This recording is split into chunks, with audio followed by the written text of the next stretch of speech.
Input token view became employees back. Oh yeah, that was just not implemented yet. I don't think I'll commit this.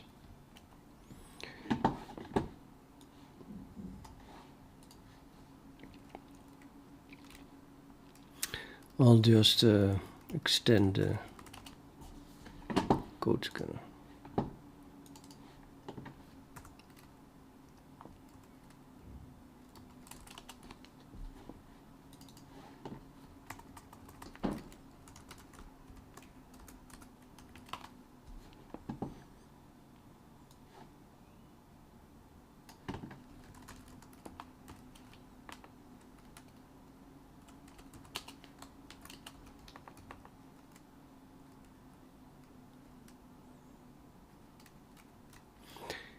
That cast value has to be initialized and updated.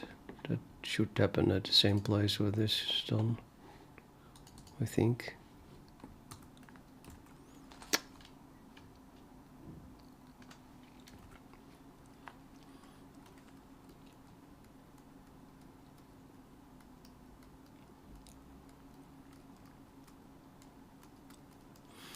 Init skippable range left. Yeah, left and right, I know.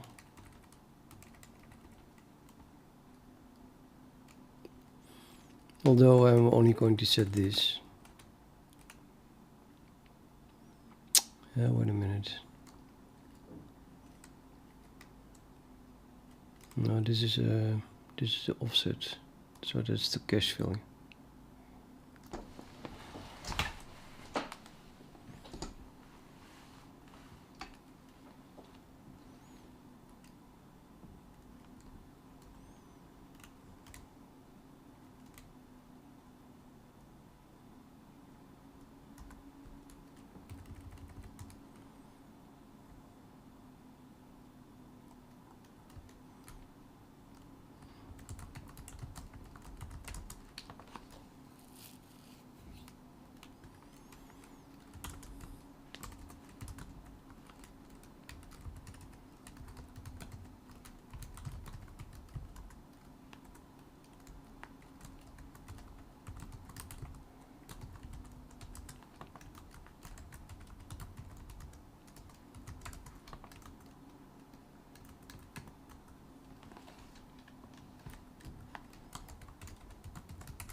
Yeah, the question is, what do I set it to if...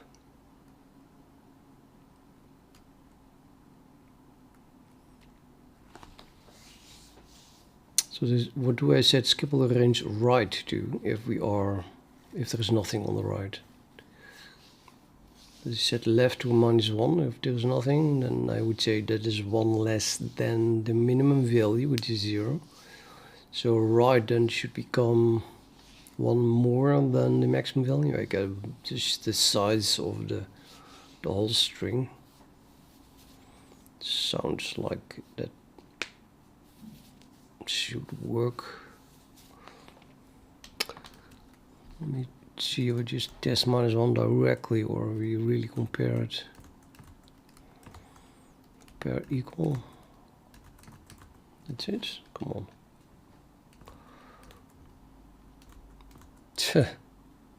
Yeah, okay.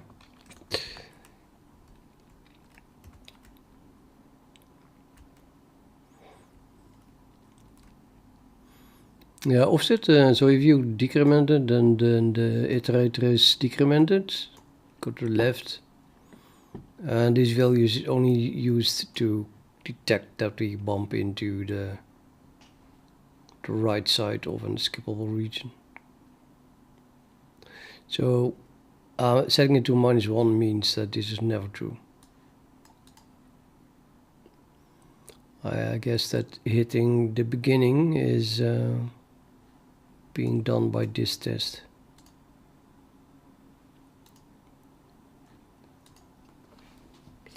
So let's do the same for the other one, then it doesn't really matter what I set it to. I can set it to -1.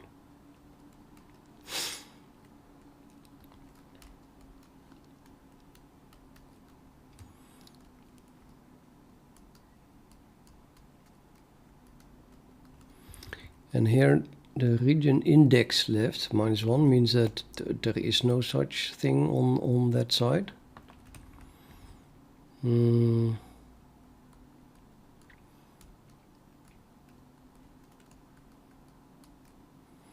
That index refers to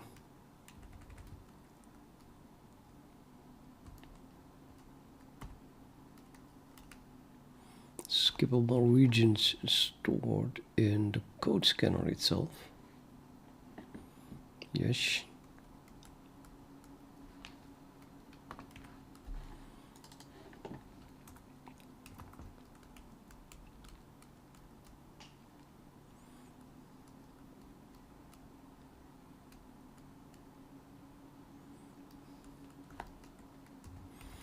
There is a get left region, left of the offsets.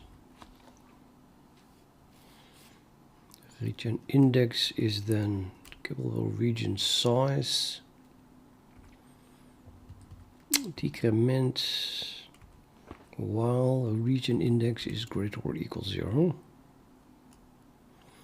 So it could have become -1, then yeah, there was nothing apparently. I repeat, while skippable region index covers and is greater or equal offset. Pretty sure I need a right as well then now. Okay, let's begin with edit, get right region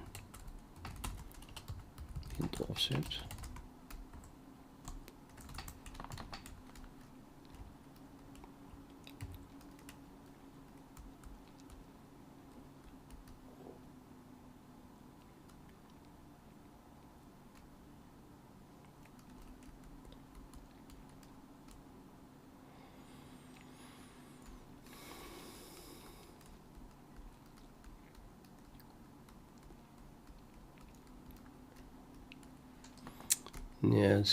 Yeah, I don't know, man.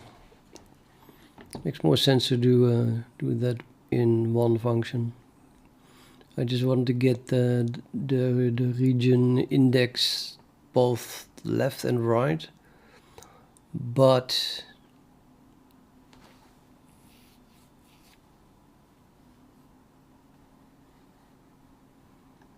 it's not always +1, is it?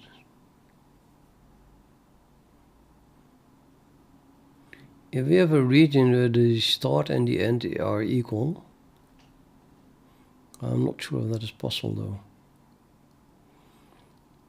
Would that not be a region of size 0, which I never want to add?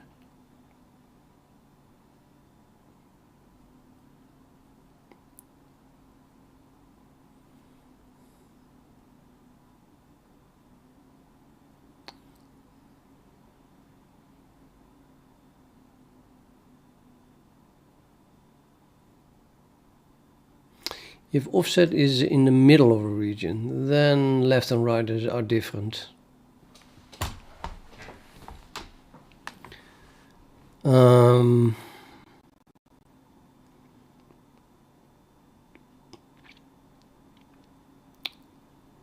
I guess I don't want that to be possible then.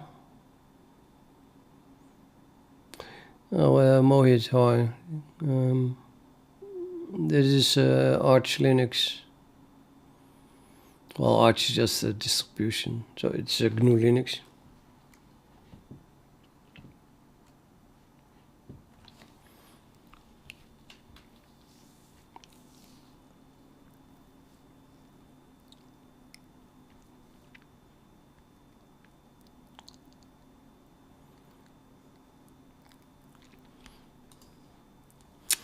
Let's not do this. Oops. I'm going to rename this thing to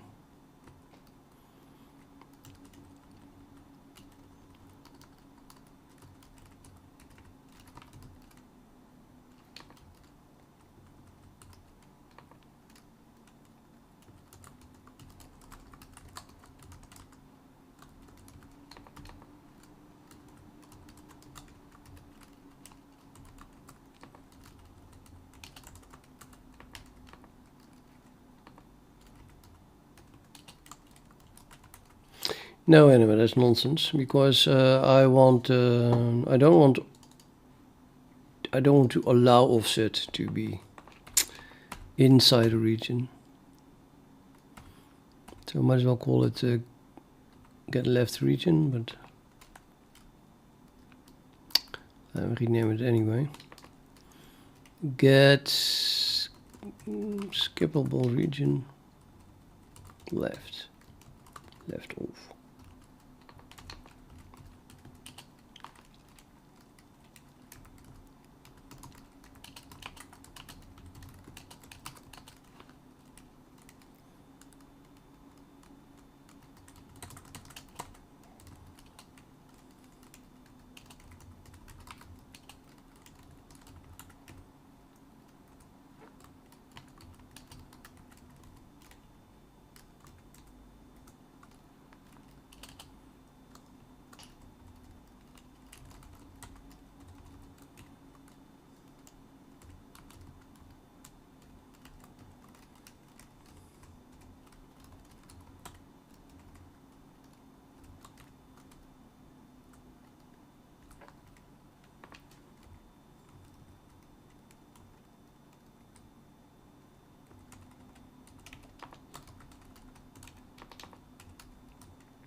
So given that, we can find the region 1 by, yeah, almost, well, you can look at the beginning or the end, it doesn't really matter.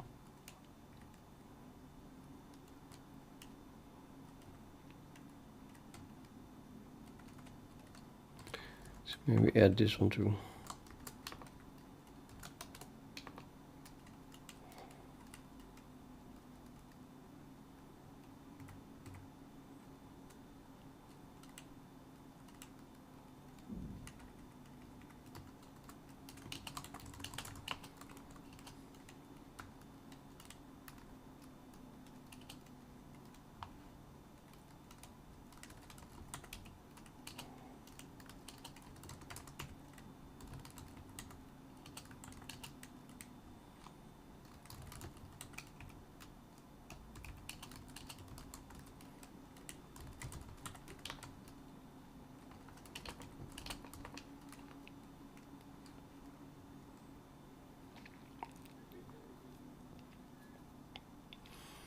So if the start is less than the offset, then it is at most a left region.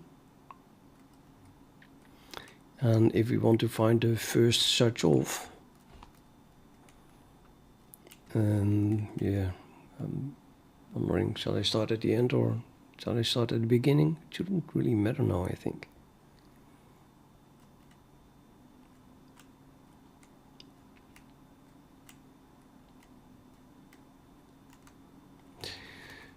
Say we start at index 0. I mean, I'm hearing myself say that it doesn't matter. This scanning backwards. We're doing minus, decremented. But let's start over.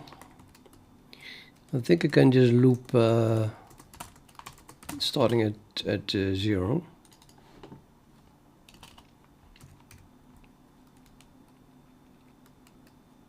If that exists, right? What to do if if it doesn't exist, we return -1. That's maybe problematic because let's make some ASCII art for that as well.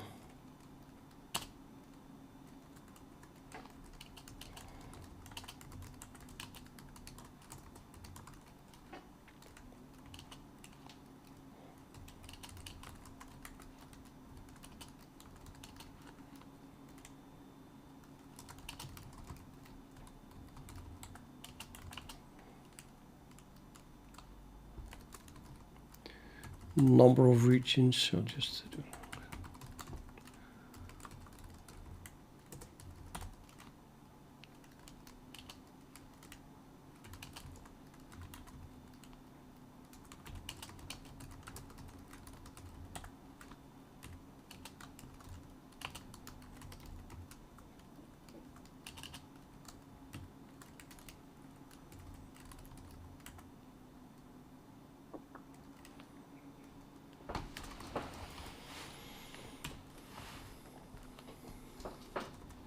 That's region index.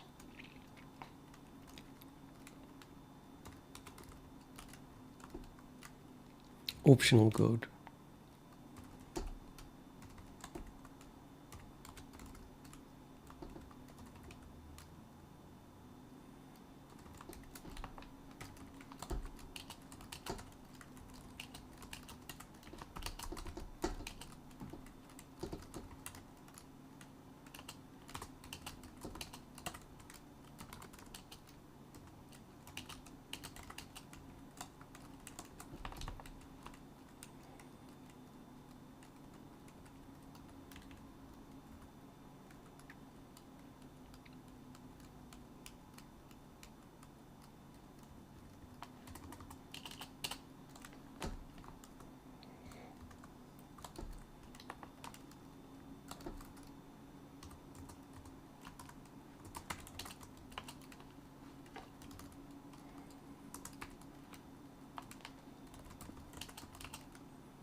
Could also put code here, I guess.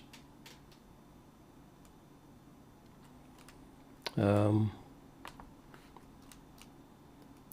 code is optional, but let's add it anyway.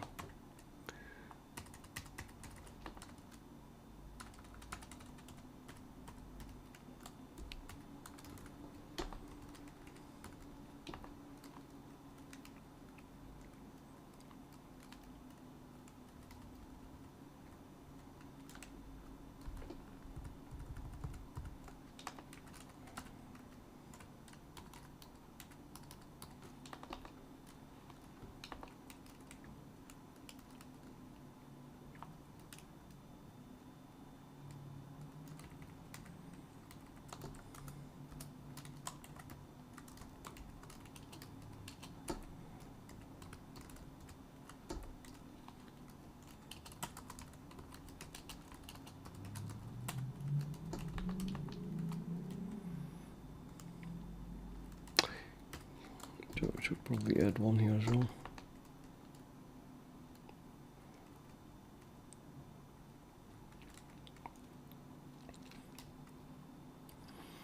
So inside this code thing, then of course 0 is left and 1 is right. And here we have 1 left and 2 right.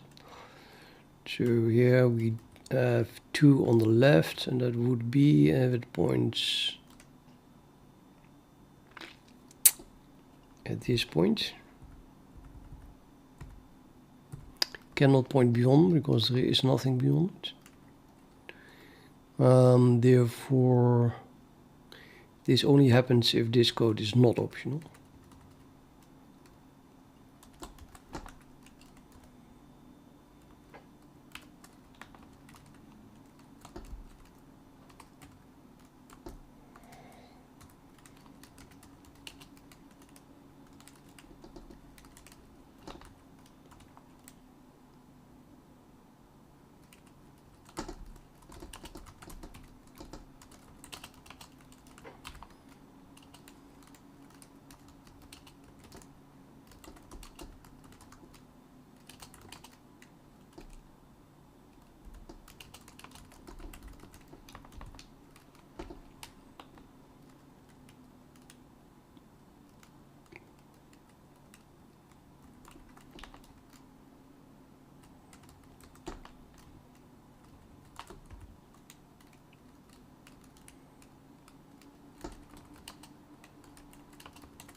Hope that's clear.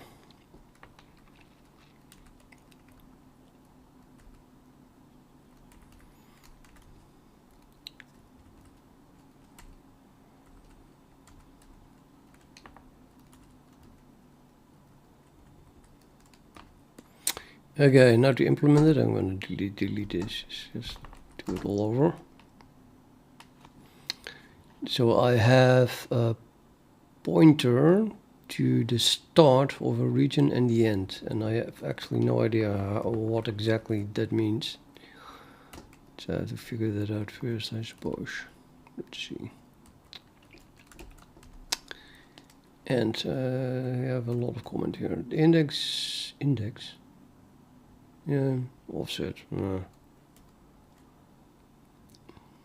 First character covered by this skipping rule. First character of comment, or the first after an opening quotes. No, this is written by AI, that comment. I don't think it's very clear. In the end, this is offset, right?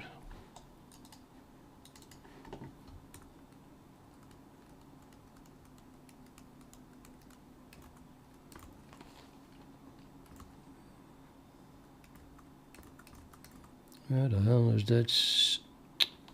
Probably some kind of emplay spec.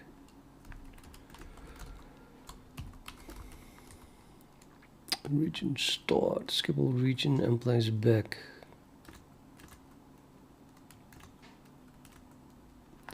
Maybe this is the only place. I'm gonna guess it's the only place. It's totally the only place. Region start, comma offset, and the region start is also an offset.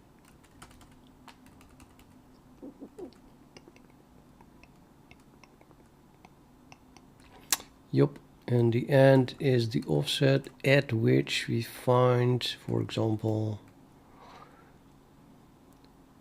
close region is called. Close region is called here. Go to the slash O, so it points at the character that includes what must be skipped.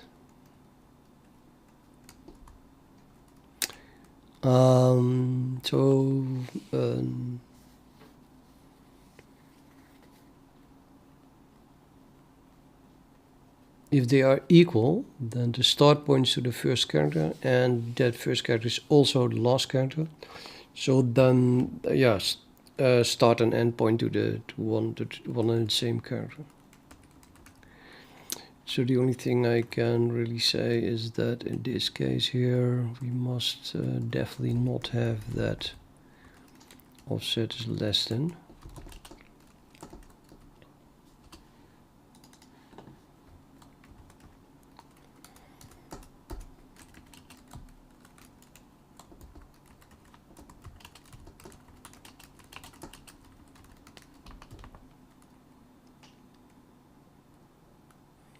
I don't think that will happen.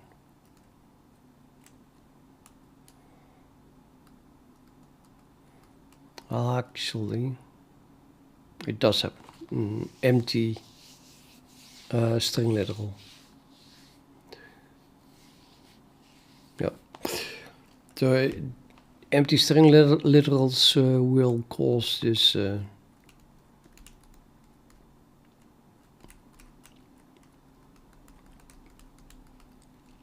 I do not include the double quotes themselves, so we really have an empty region then. And it still must be added because, well, maybe it doesn't have to be added actually. I could just skip it. Okay, so I want to add assert here, so I'm sure that what we add here does not have an offset that is less than. But then I must not call it if for empty string literals. Which means that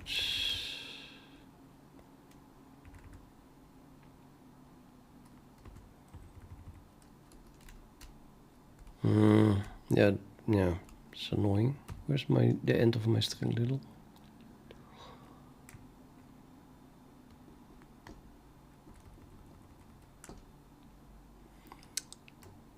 Code string little, yeah. String in character little, close region, there.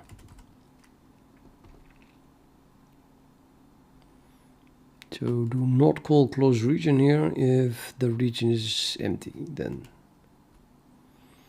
And how do we do that?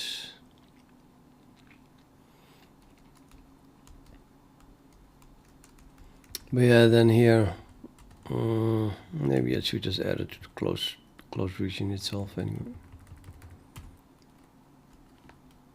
Just don't add empty regions.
Okay.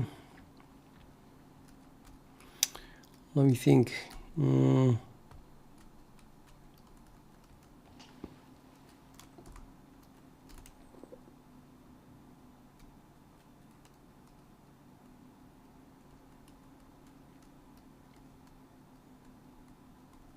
it. Just my mind is suddenly goes blank then.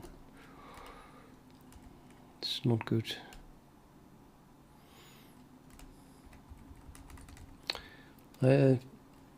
I have a kind of a stack in my head, so I'm working on something and then I work on something else. So I push what I'm working on the stack, and then later I want to pop it again, so I can continue with what I was working on before I started to do this. But what was it? Yeah, I have no idea.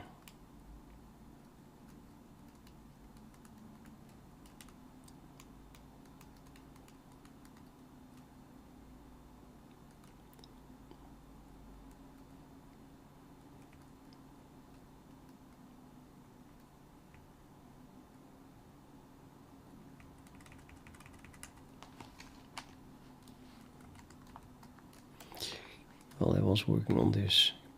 Yeah. Oh yeah, I have to implement this.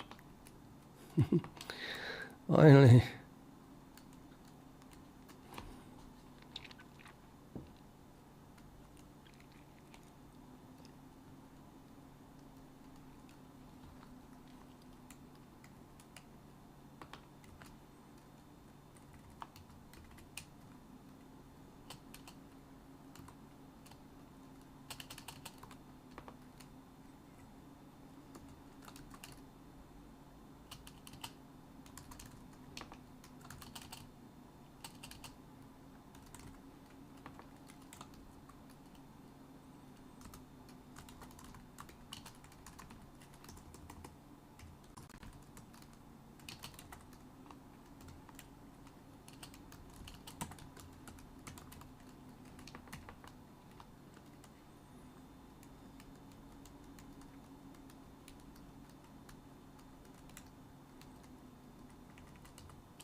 Okay, we have to return the index of the region left of. How are we going to do that? Question, when is it -1?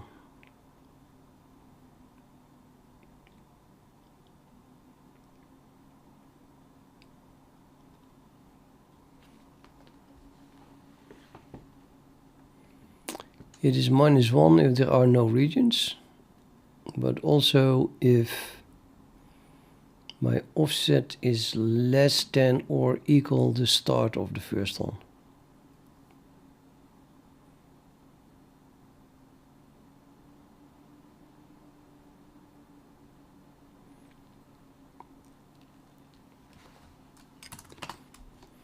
Let's try this as follows. We just start at setting it -1. Then we do a loop. If there are no regions, then we return -1. Yay. But also, if the first region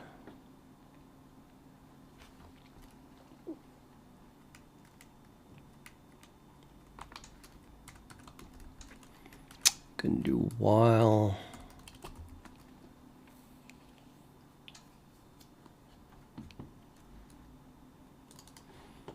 so let's say region index must be left of the, I don't know, I want to add one, so now it's 0. If that is less than the size, some size,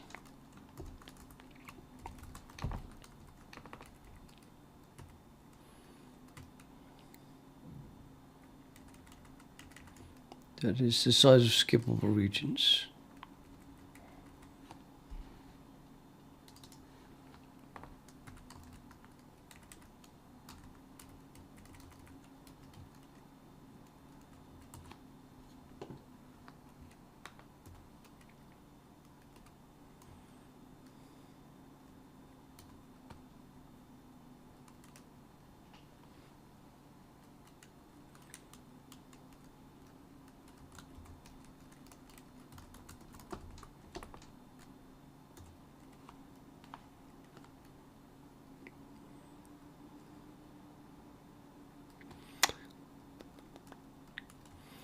Okay, so this says that as long as region index +1, which is 0 or larger, because I'm going to increment it, is still less than the size, then it's a valid index, right?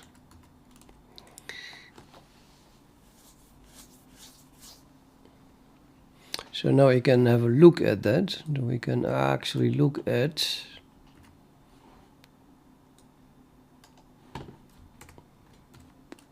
that thing. And that would then at first be the region 0. And we want to return -1 if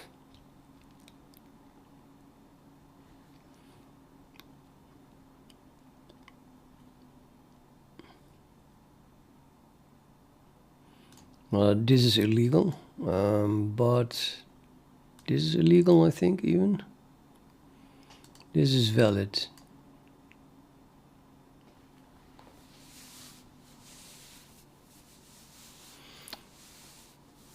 So the offset must be, I'm gonna return -1 for the illegal stuff as well. I mean, it should never happen, but seems to make sense.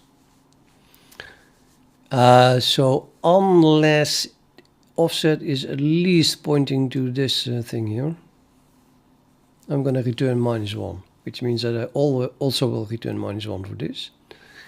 And if it equals this, then we're going to return 0, because then that's the one on the left. So that means that I have to compare it with the end. Which points to to this thing. If the end is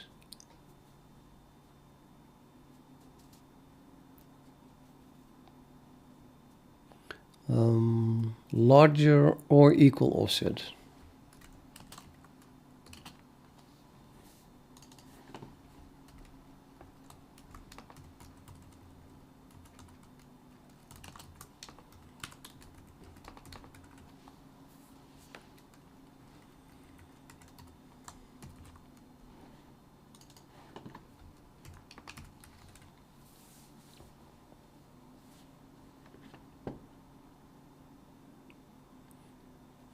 So what in effect I'm doing now is finding the index on the right, using the fact that +1 is always then the one on the right, and then we return one less than that, which is then left. So it's a kind of I should just, you know, shift everything, test, so remove the -1 and make it the thing on the right, but I wanted to return left, so maybe I should scan from the other side. So not doing an increment, but doing a decrement like I did before. But yeah, on the other hand, I don't know.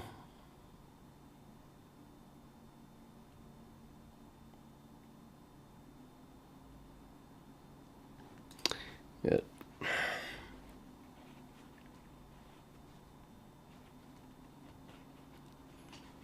It's more logical though.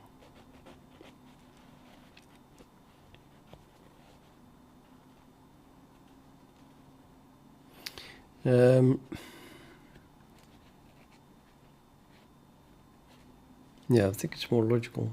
Sorry, but start over again. So this time we do the reverse, which means that we set this equal to the size.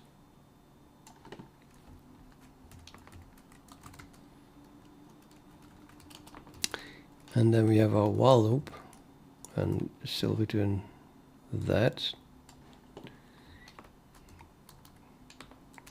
Does it make any sense?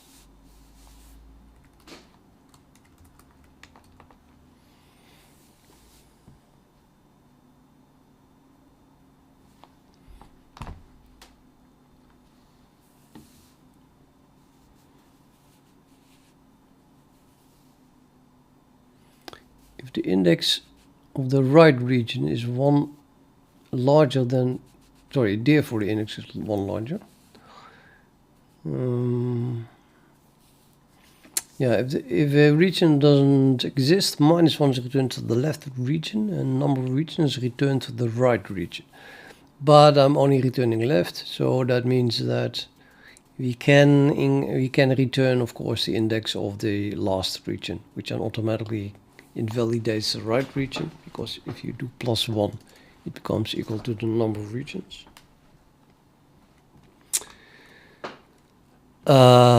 So this is not correct. The largest value that we can return is the region completely at the end.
So what is the, when do I want to break here?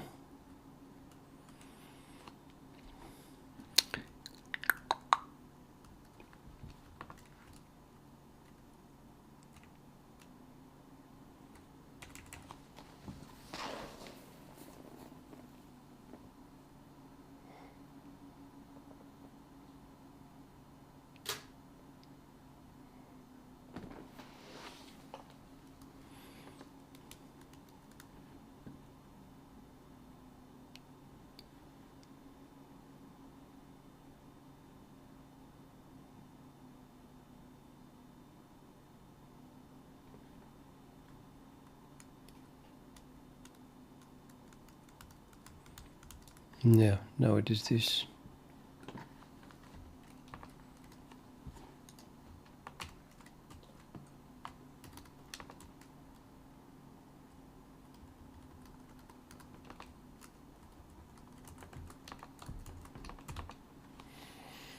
So we go from the right to the left, and then as soon as the end of the region that we are considering is less than offset, the end being the larger than thing here, yeah, then it's on the left, right? So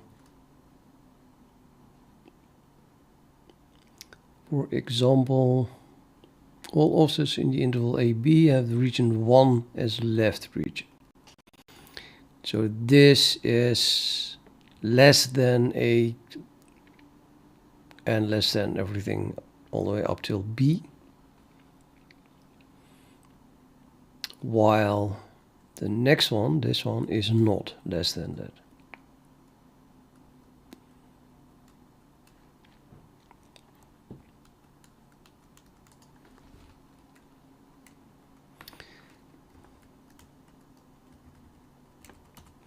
And while here should detect that, yeah, we can't decrement it anymore. So if region is larger or equal to 0.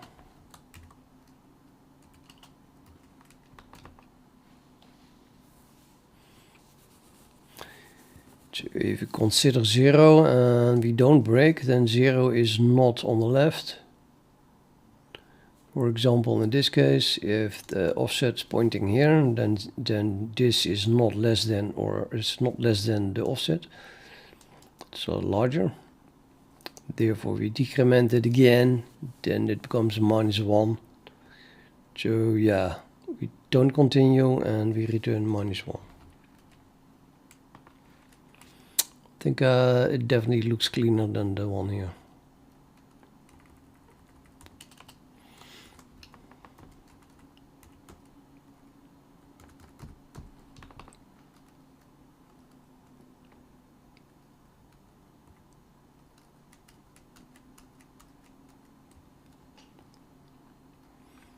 No, by now I completely forgot, of course, what the hell I was doing.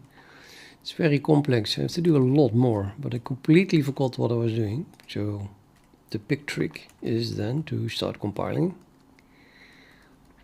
and that will point out what I was doing. Let me do an undo here though. Undo, redo.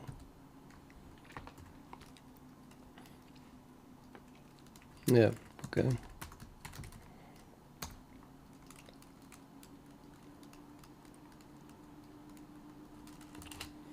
Yeah, there's a typo. Or thinko. Must be end underscore.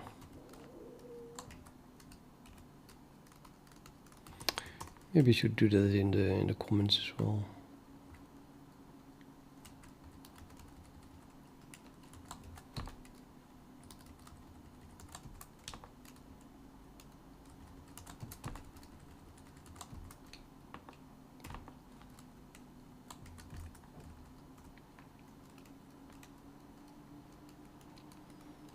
Oh, no, member named end in skippable region. What?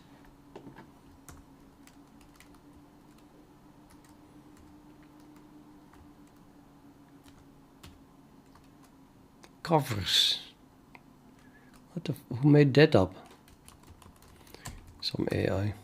Let's remove that. So just I have no clue what it is.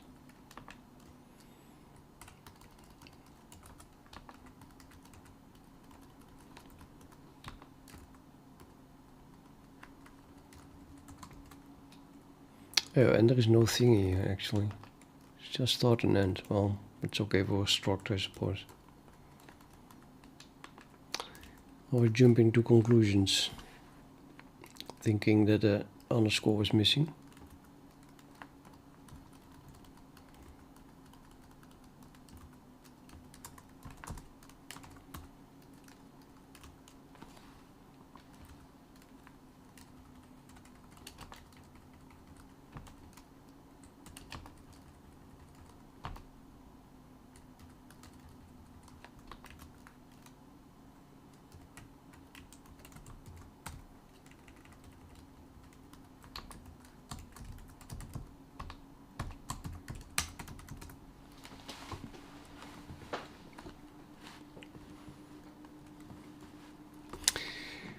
Okay, yeah, I renamed this one to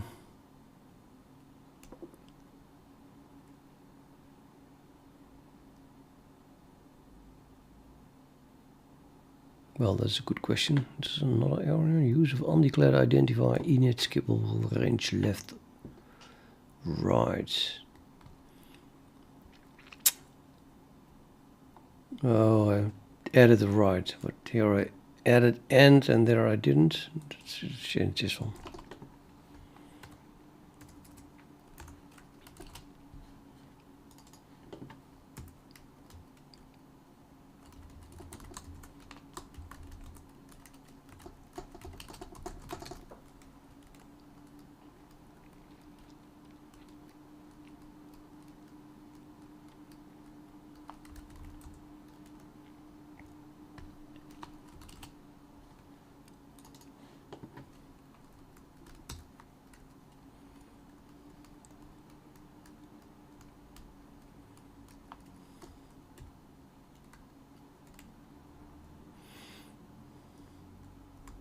Yeah, that's still the same thing, right? So apparently here, this is in the constructor. There is an initialization here for skippable regions index left.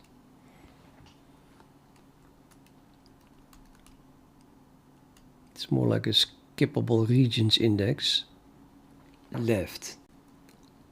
But Maybe we should call it left skippable regions index. I don't know. Anyway, shut up. This is the initial initialization, and is that the only place where we call this function? Which function? I renamed it, right? To. Nobody knows. Forgot what I renamed it to, obviously.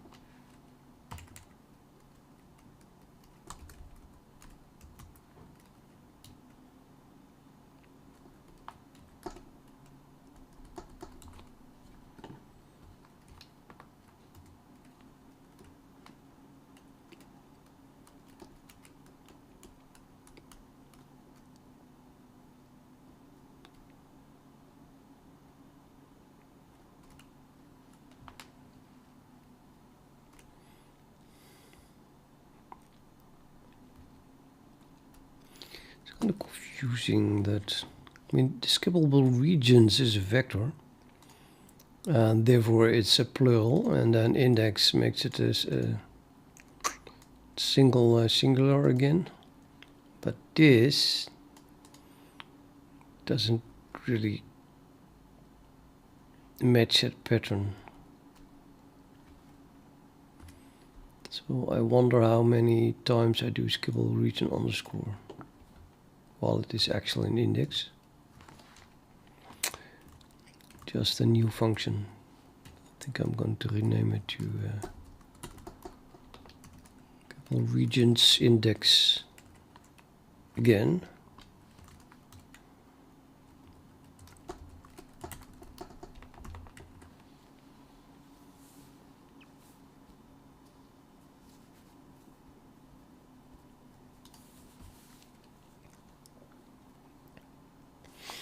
Okay, so this finds the region on the left, and I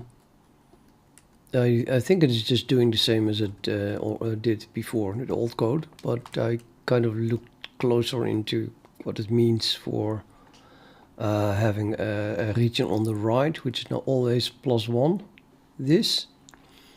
And that the reason is that the offset is not allowed to point inside of a region, so maybe I should check that. Because it would be confusing otherwise, probably.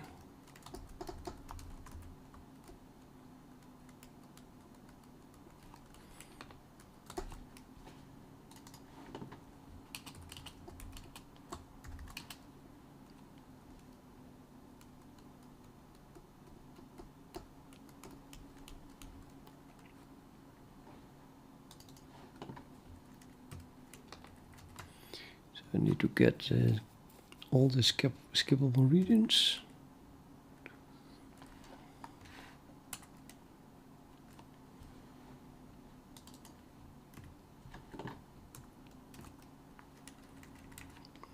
Get skippable region.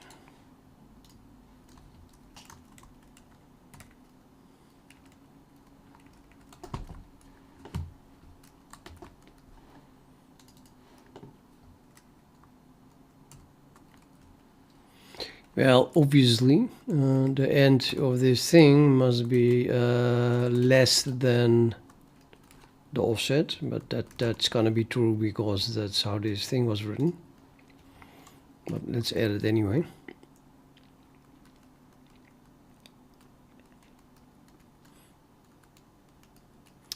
But also the one on the right must work, right? So we just return left when we wrote it such that that works, but then we made certain assumptions in order for the region on the right to be actually correct, to be actually the index left +1. So either this +1 equals the size of this thing. I can't get the size, of course.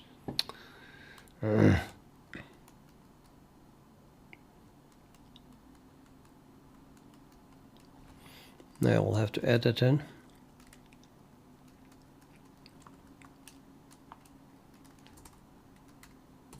So either it is equal to the size. Oh, there's literally this number of regions. Oh. That is 1. Or, and then you can do something like this, but then for the one on the right, which means +1. And then the start must be greater or equal offset, I think.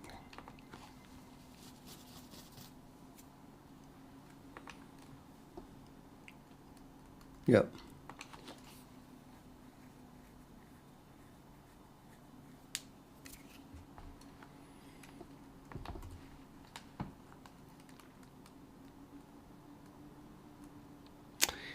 But now I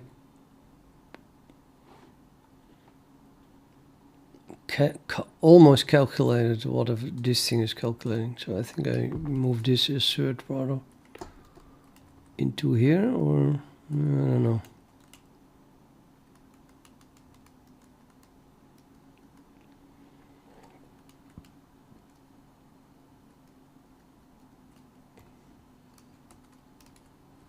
Maybe both then.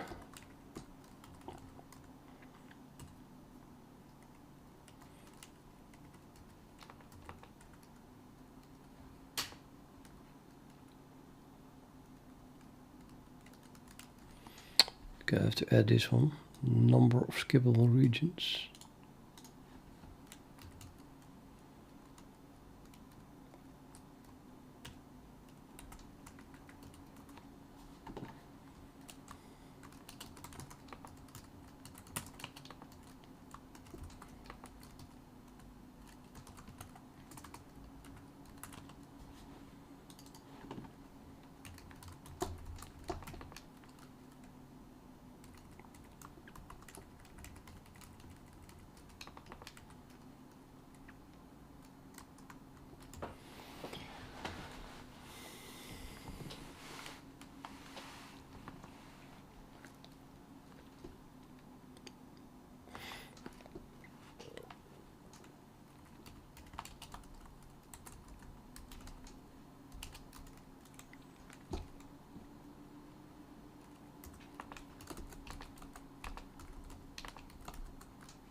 I don't have offset anymore here.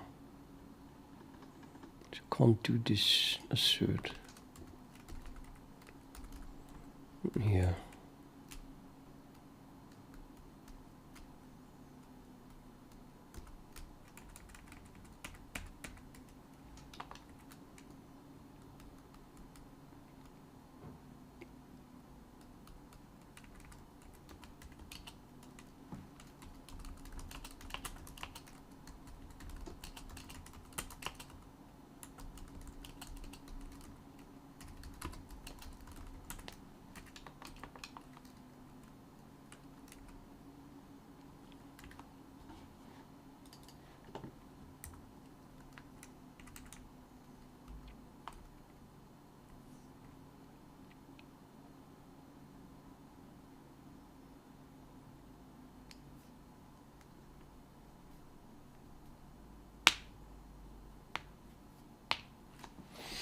Yeah, Doria, this is decremented, therefore we have to call that again. So what's with the asserts here?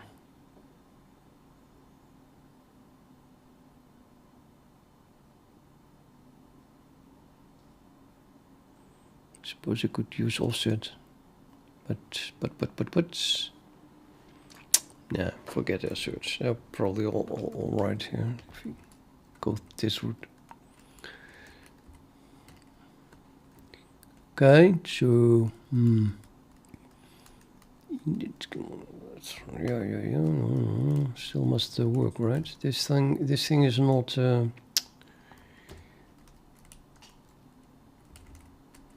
Initializing skipper range right, which is new.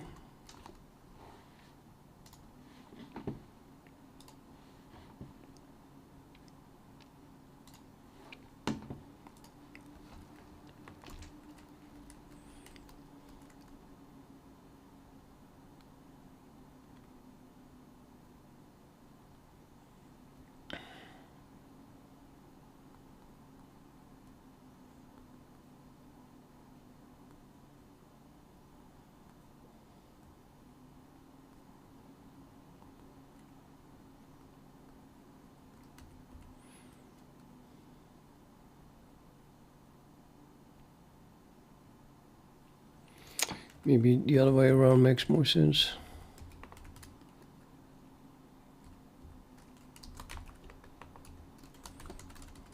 I'll just make this.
So the index right is left plus 1. If that right index exists, okay, it's less than the size of the vector. There we set it, and otherwise we set it equal to the size. And here that is comparable to that one, I guess, but then use plus 1. This would be start. No. Let me make it a tiny little bit more readable, I guess.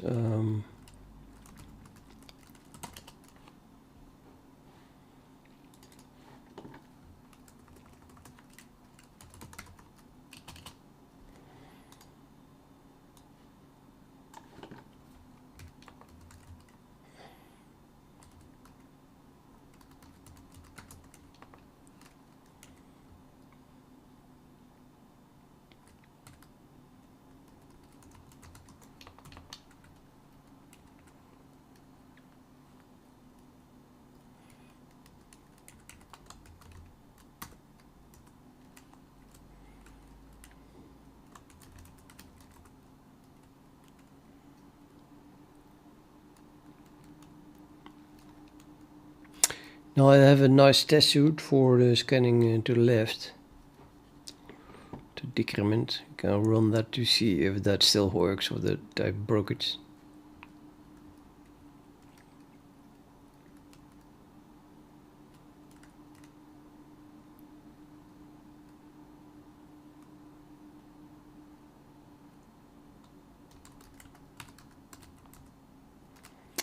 Oh, I broke it.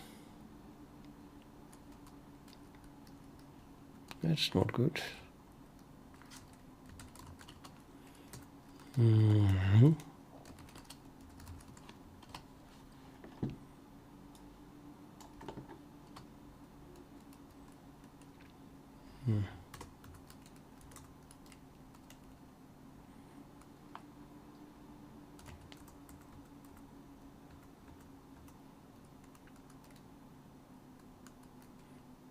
No, not really, I think. Wait a minute.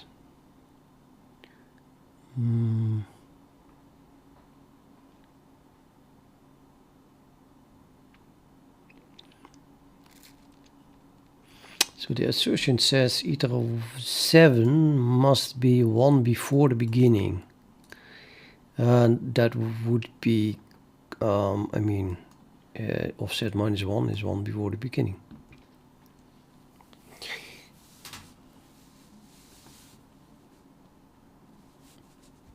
So there are no regions on the left. This cannot be initialized. That's kind of strange. That should be minus 1 as well, I guess. I think, I mean. Or not. On the right. No, maybe not. If there isn't skippable region and the first skippable region starts at offset 0, then this would be correct. So why then is this failing? Before I could use AND both for left and right, even for 1 before the beginning. Is that no longer the case?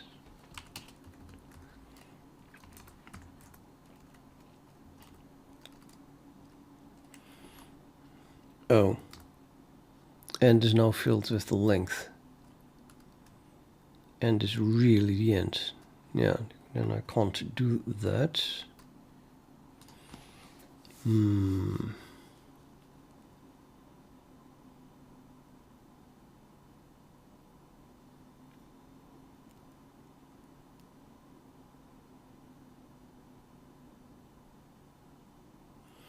Oh well, let's then not do that.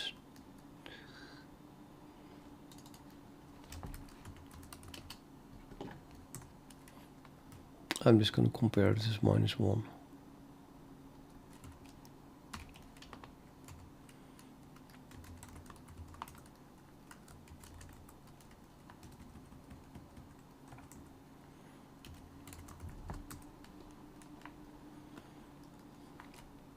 So then this is also incorrect. And does no longer have offset minus 1.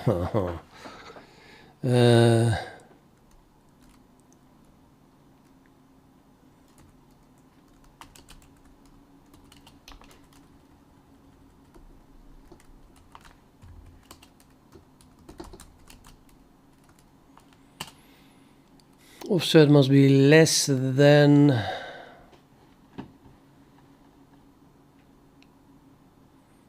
well, you must be allowed to call get character.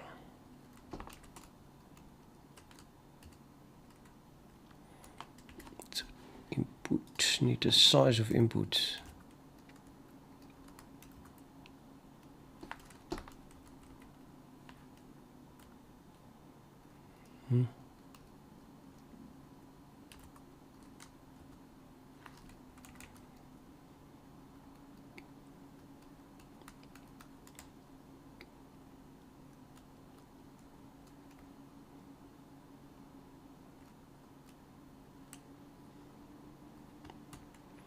I need too many accessors in my opinion.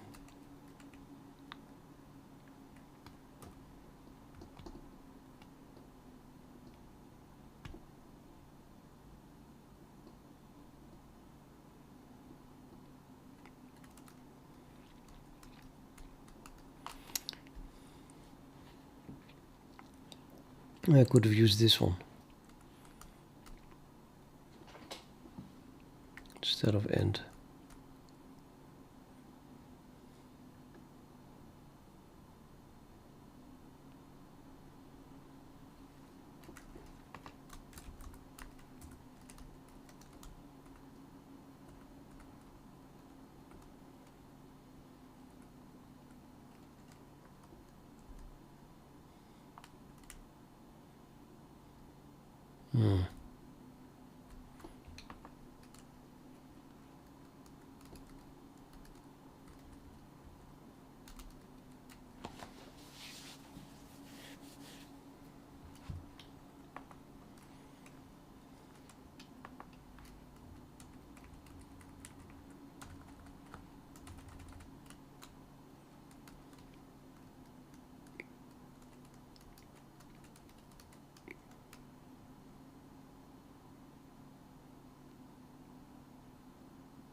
I'm going to do something dirty, like I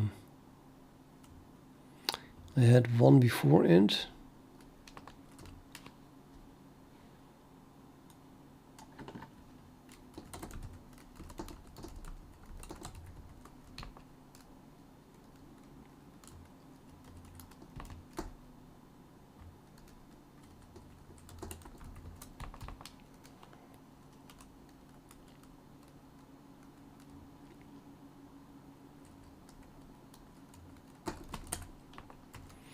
On before begin, I mean, and end. So now I want to be able to compare, less than compare the iterator. That should work theoretically.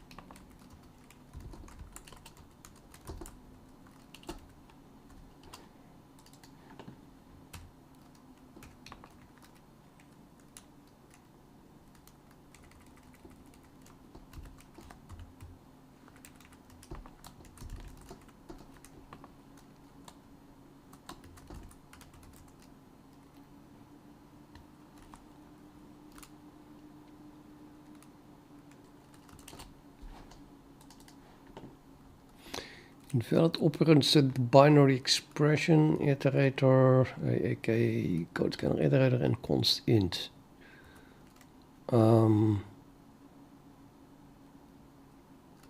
Yeah, sorry, I wanted to use this.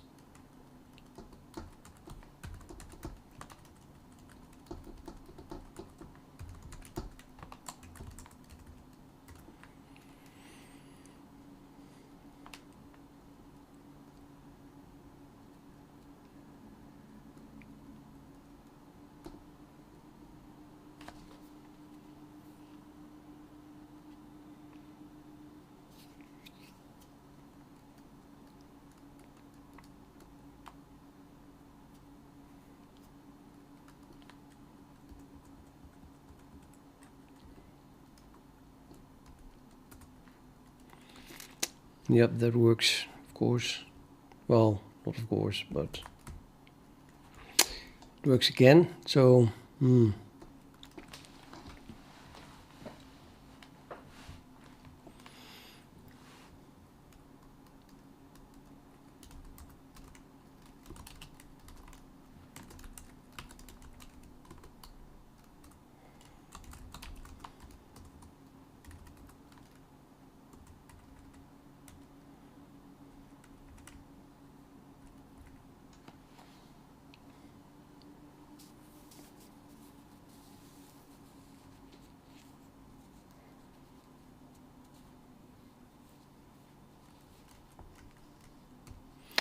yeah, I feel like I need a little test suite for the forward scanning as well.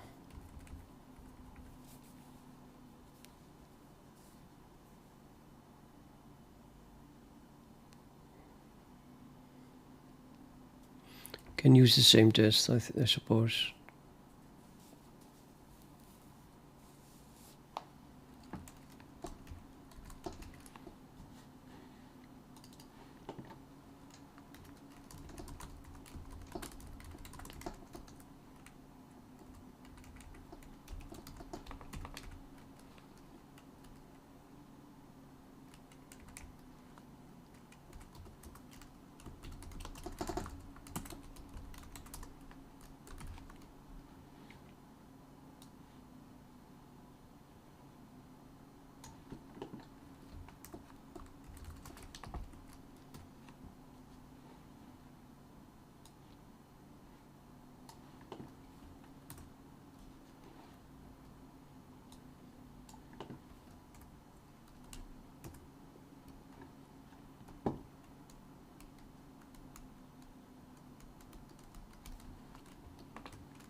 Yeah, let's just start at 0.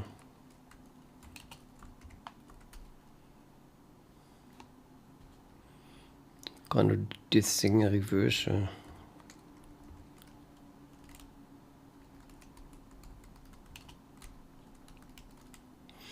Maybe I should reverse all of this, so I can just copy it. But, nah.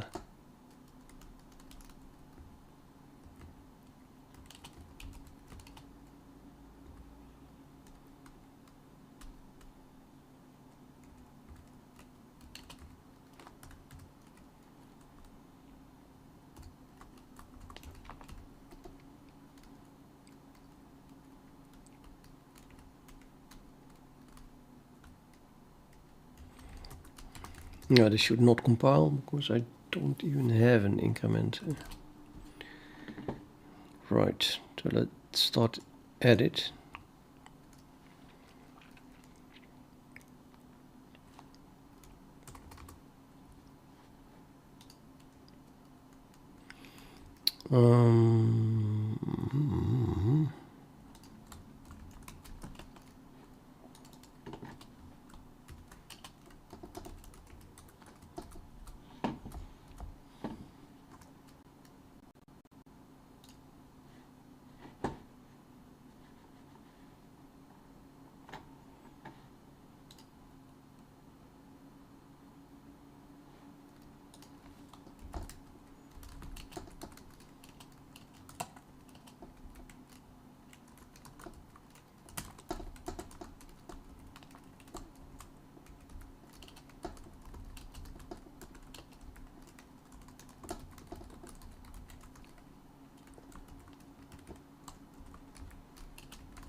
The iterator is implemented in CodeScanner.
Yeah, I kind of still need a length.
What the hell?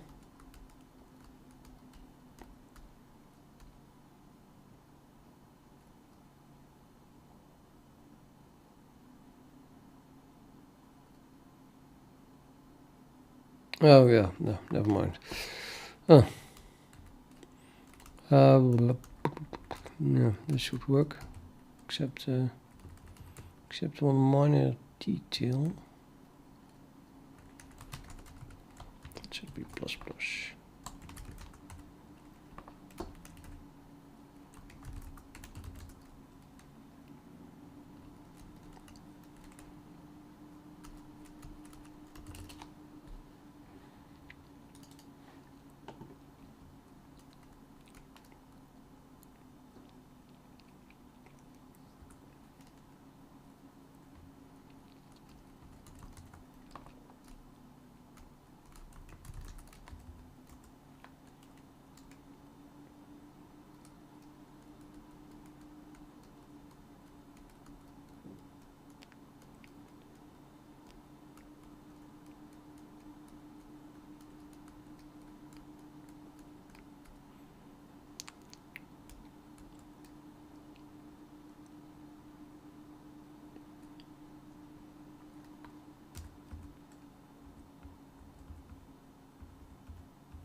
It did work.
Abuse of AI. I use it to reverse these arrays.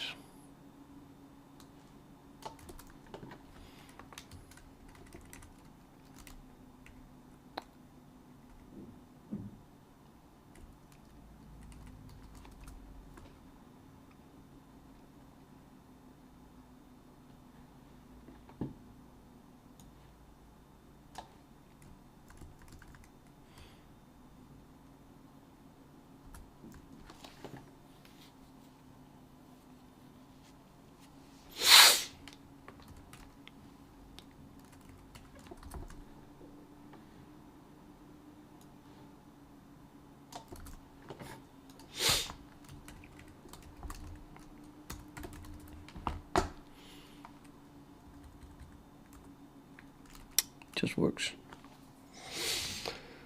Okay, let me have a look at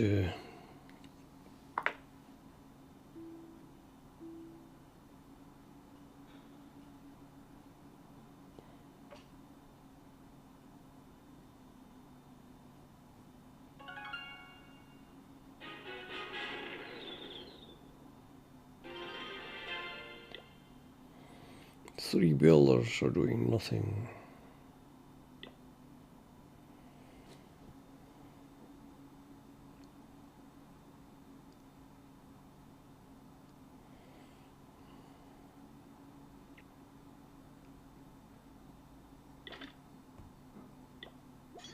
Six hours. Plus 6 hours is... I'm still awake. 6 hours is good. Beep.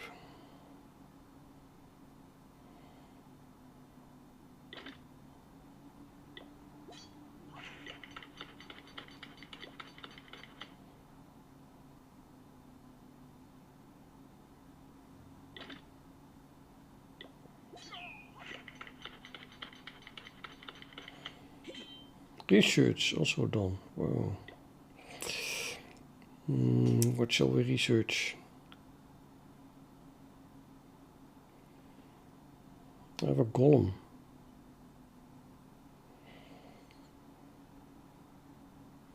No, it doesn't really matter what I research. 16 hours. I can't calculate it. I think I'm still sleeping then though.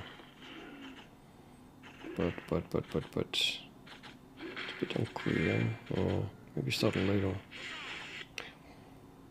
How about this one? 1 day. Yeah, that would be nice. Let's do 1 day then.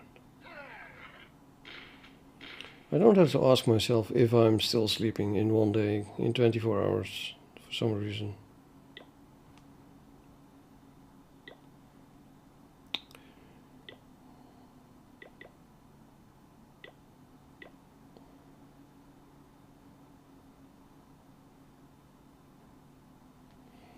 Okay.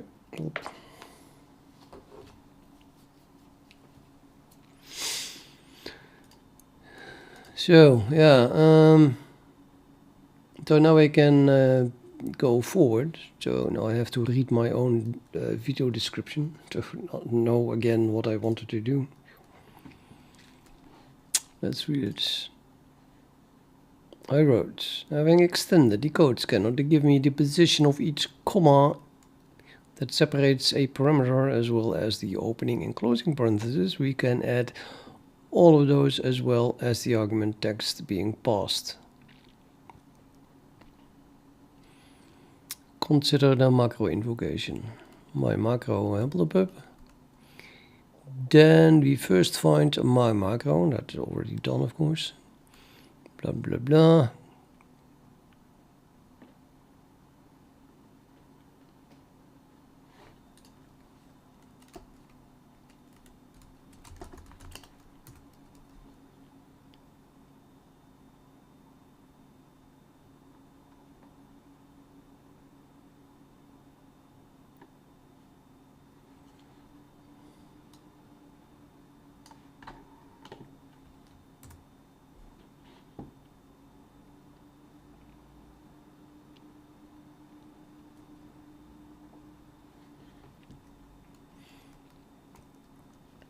So this is the next thing, if you read along in the description.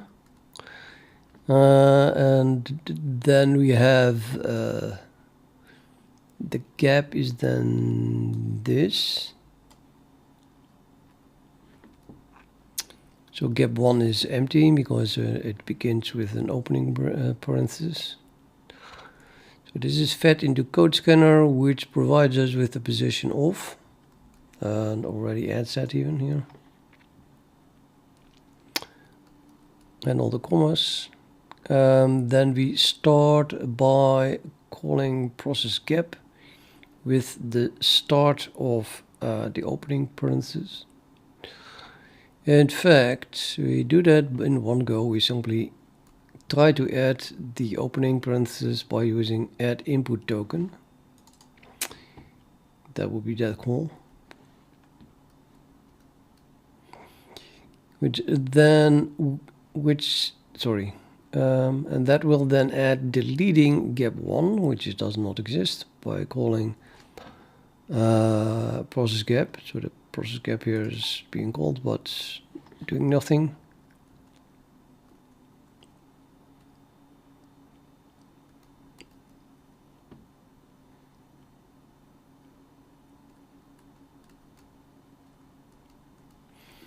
internally first before adding the opening parenthesis. Okay.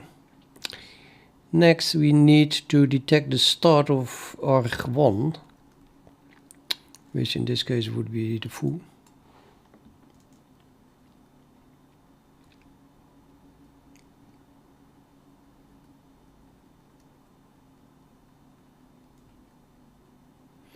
Which you can do using CodeScanner by creating an iterator that points to the opening parenthesis and incrementing it, which will skip gap 2, which also doesn't exist, and then point to the start of arg1. This is our foo.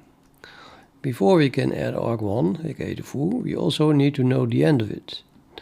So the end would be the O here, and which we find this by creating an iterator that points to the next comma and then decrementing it. So we take this comma here and decrement it, and then it gives us the O.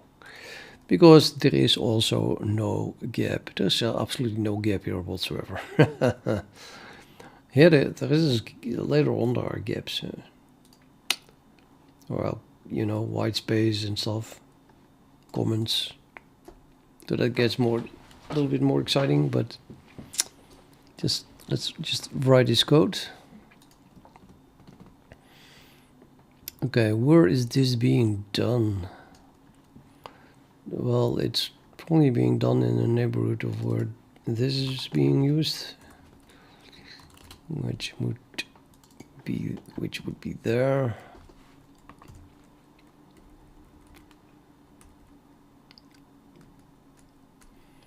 I'm still not super happy by abusing fixed string here.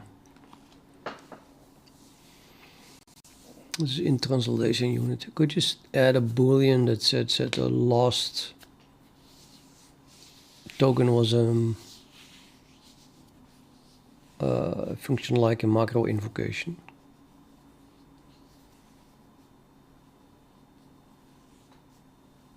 And then reset it here.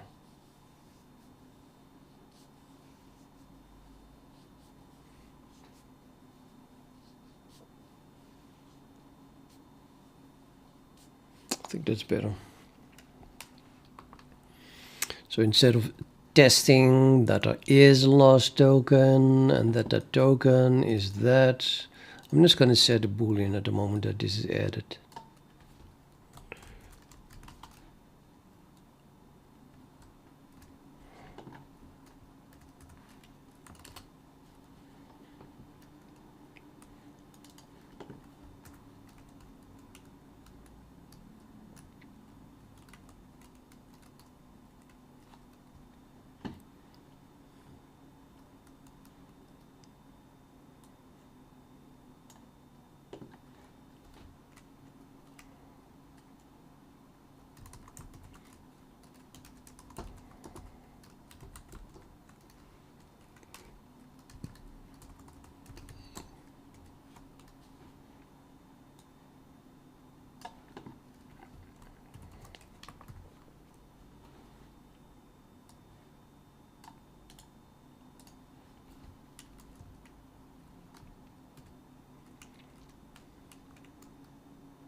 Any sane person would make this public.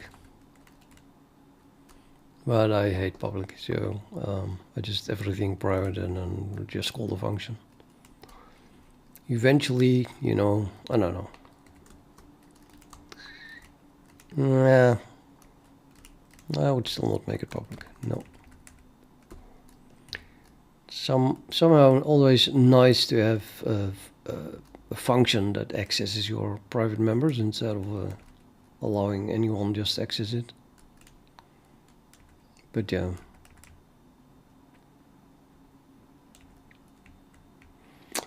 Shall we add this abomination?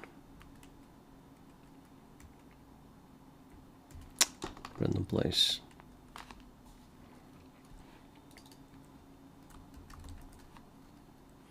But also, oops, I also need a way to test it. Of course. So let's say get. And I can't send it.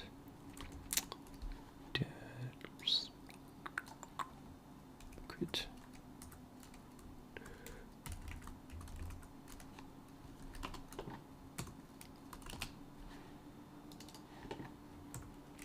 Accessor.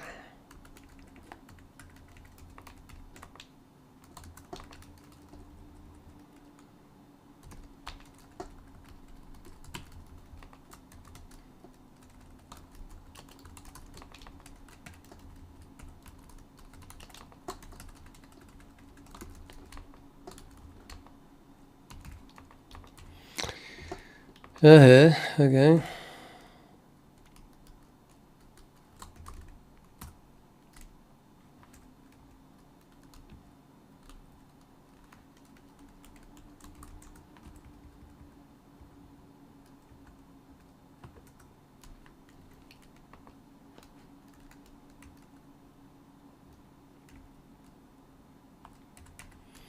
So now this can be simplified like a lot.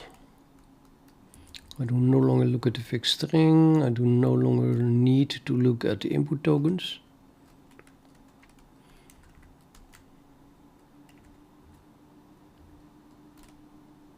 I don't no longer need this test. Do I even need this last input token? No, probably not. So this can be deleted.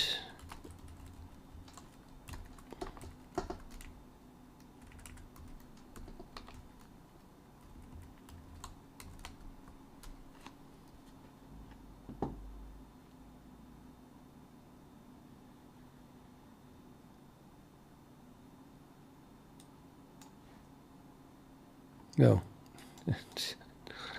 not scanner.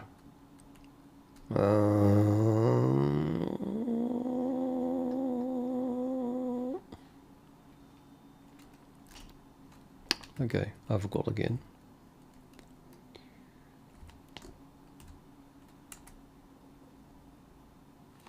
Oh, just in translation unit itself.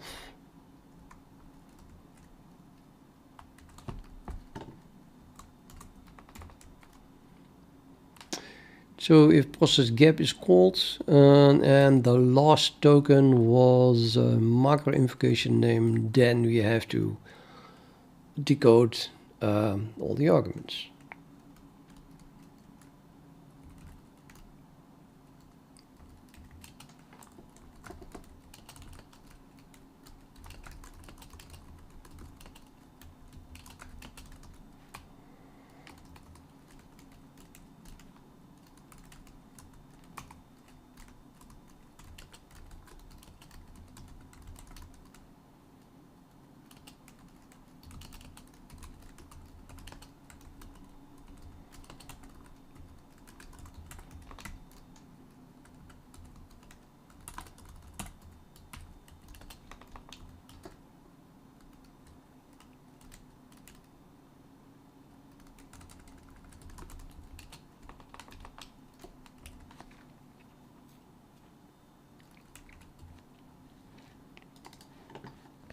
So that's being taken care of now.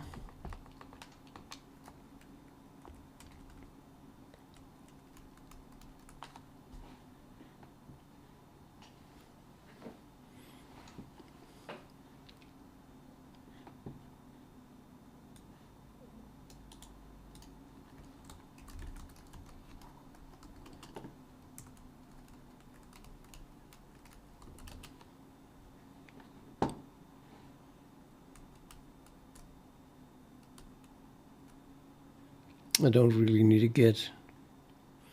We need to set it here, but they don't need a get. I might as well do it inside this function, although that function is called a lot.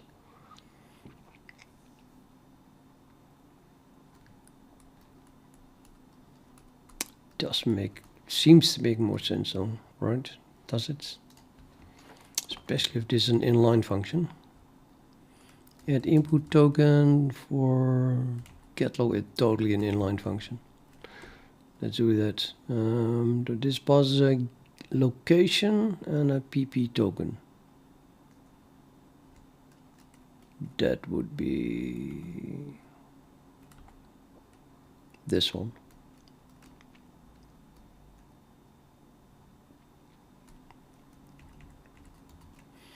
So we can do if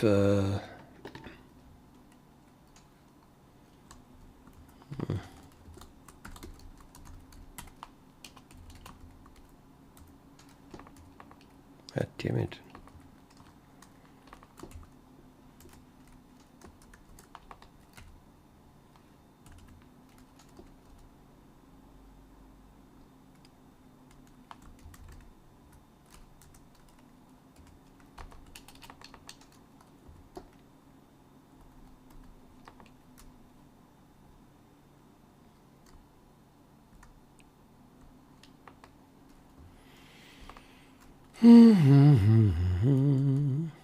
That was not smart. I have to jump back, but I can't. That was here, actually.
Much better. Okay, so cap text is passed to my CodeScanner, and then we have to try to add the opening parenthesis, which should be the first one in this thing.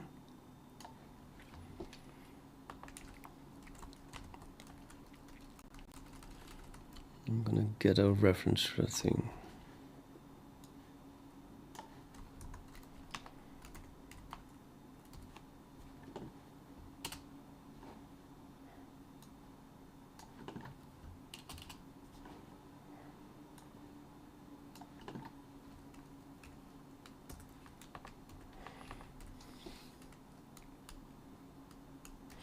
I think that it should be impossible that there are no parentheses, but I'm not sure. And I'll add an assert, because I think it is impossible.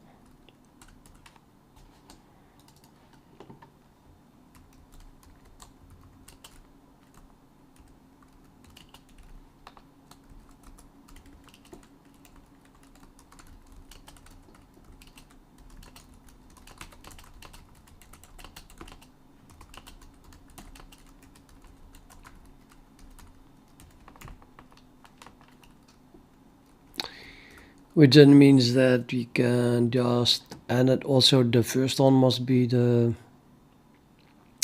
it must be the first and the last one. Meaning that this is true for the first one.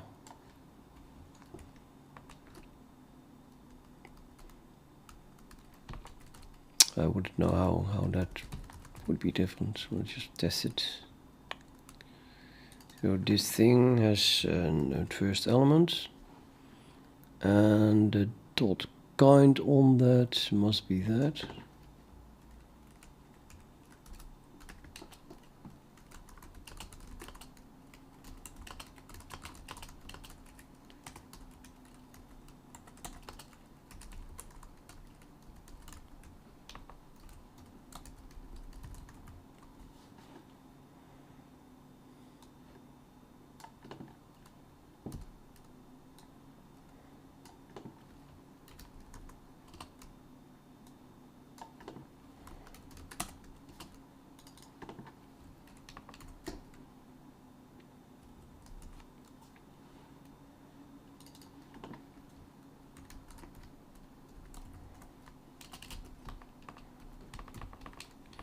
Guess I could use back. Do I have front and back on the vector? Yeah, probably.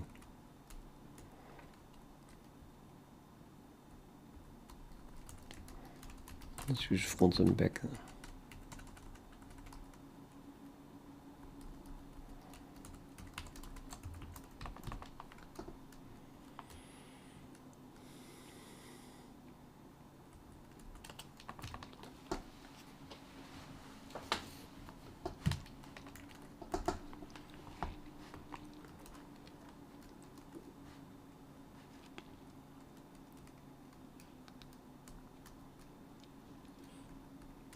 I think I want to work with iterators. Or I need to work with iterators. Let's just make an iterator.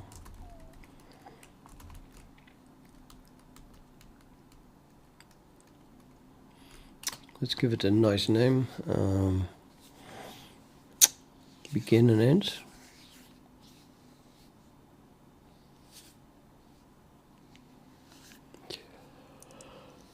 Left and right, maybe. Left and right. Of course, it's always left and right.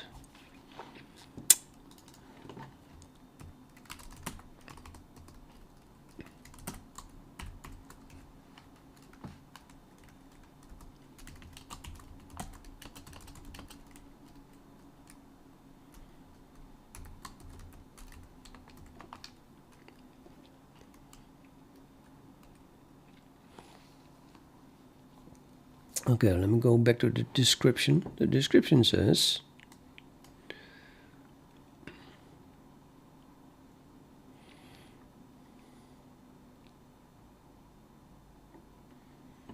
we need to detect the start of argument 1, which we can do using CodeScanner by creating an iterator that points to the opening parenthesis.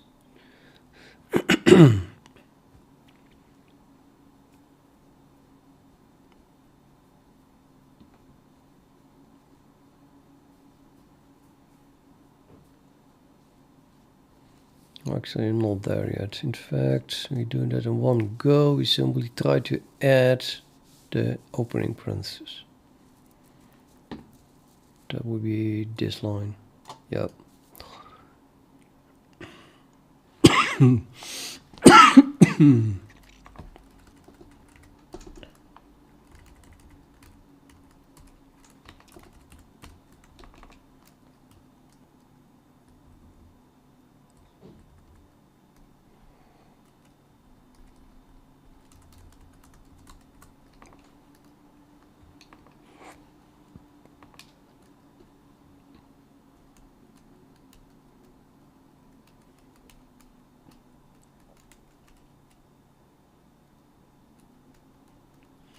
Yeah, I don't think I have an arrow operator. Left. Oh, wait a minute. It's iterator of the vector, of course. That works. Yeah. I was thinking about my own iterator, which is not really an iterator.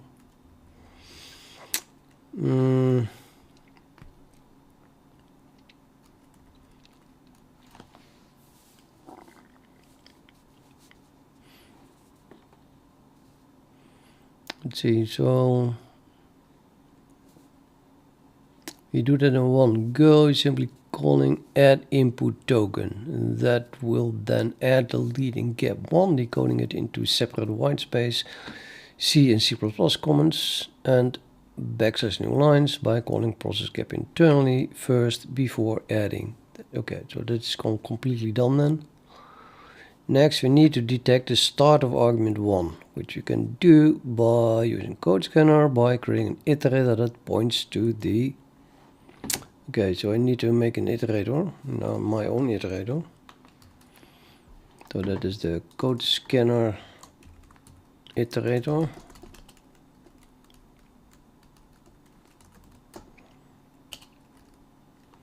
And I have to create it. CodeScanner iterator is this thing.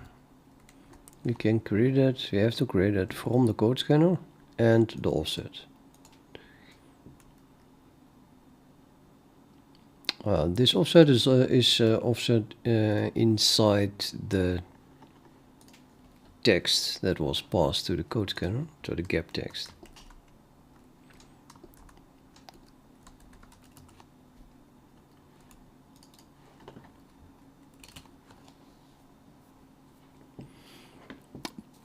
But this offset actually, yeah, this offset is also relative to the gap text. That's why I have to add the gap start here. But we no longer need to do that. I can just do that.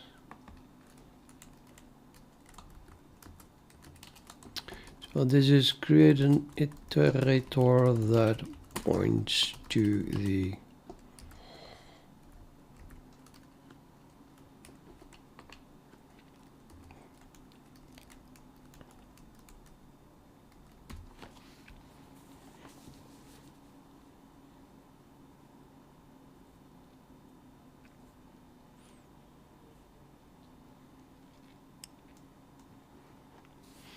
yes, and I can do plus plus iter.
I'm gonna copy what I wrote in the description to the code.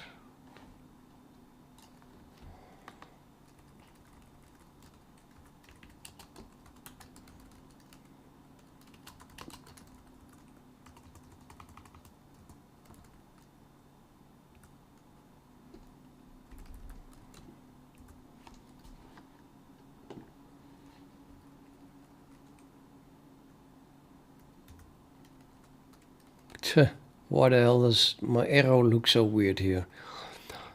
At least it looked usable in YouTube description, but apparently not exactly what one wants. But yeah, in YouTube you are not allowed to use less than characters or larger than characters. That's why I did that. But okay, substitute that with that and that with that.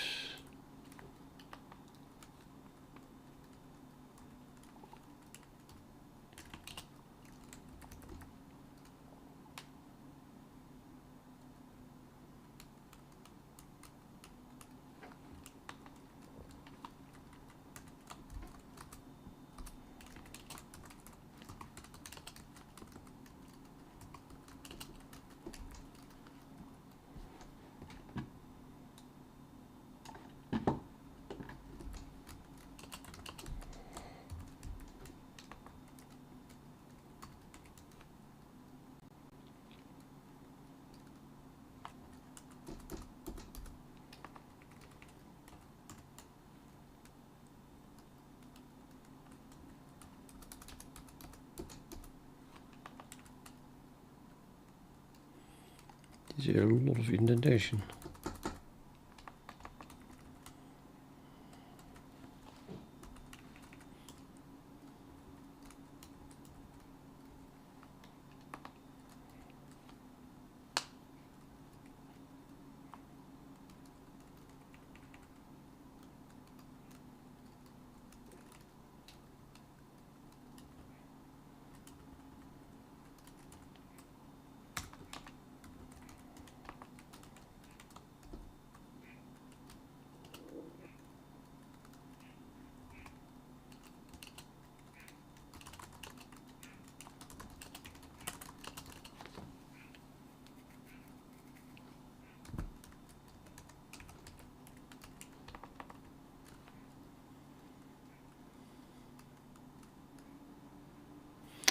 Yeah, I'm going to use this CodeScanner iterator to find the beginning and the ends of the arguments.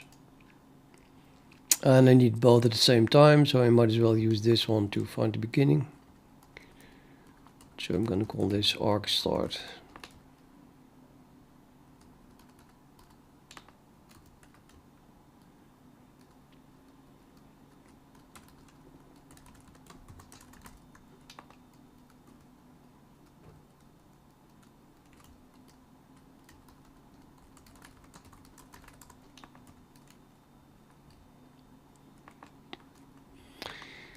So we can also already create another iterator, which we then call argInt.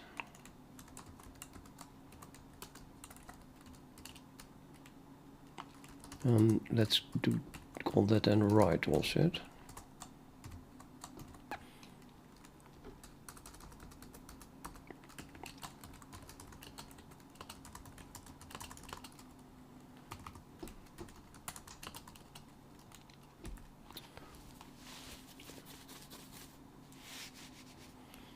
So this must point to this comma.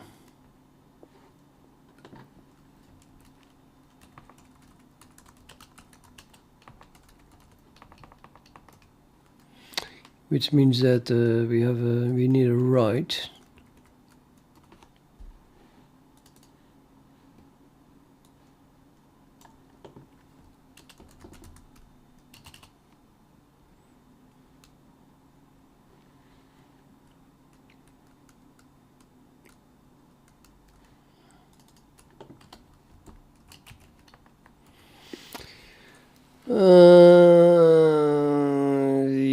Yeah, that works, right? That's just the next one. So we had this one, and this vector stores all the parentheses and commas. So we go from there to the first comma.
So it was pointing to this comma, and now we decremented, so now it's pointing to the end of arg1.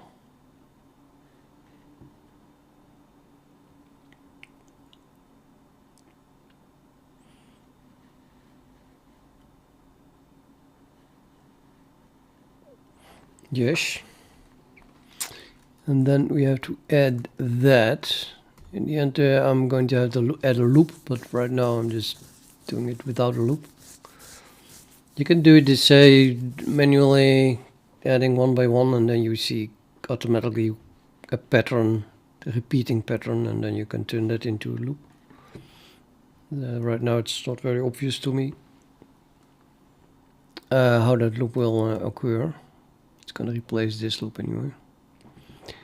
So I have now argument start and end, and yeah, I also want to add that. So add input token.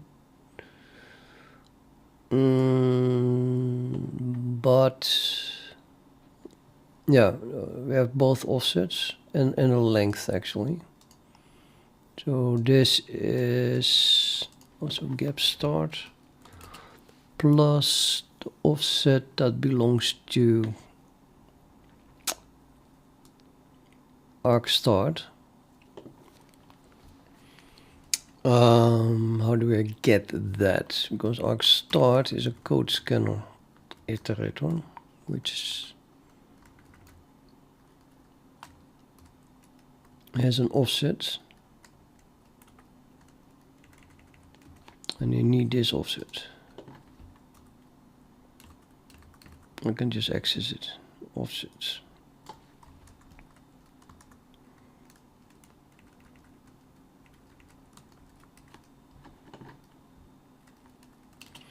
And then the length is, yeah, arc end minus arc start. Just make that work.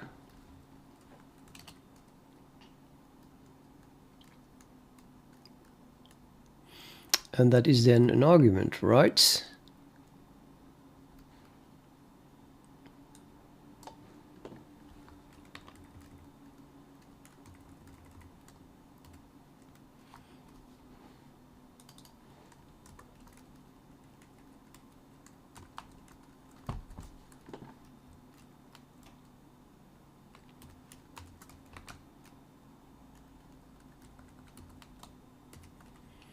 PP token.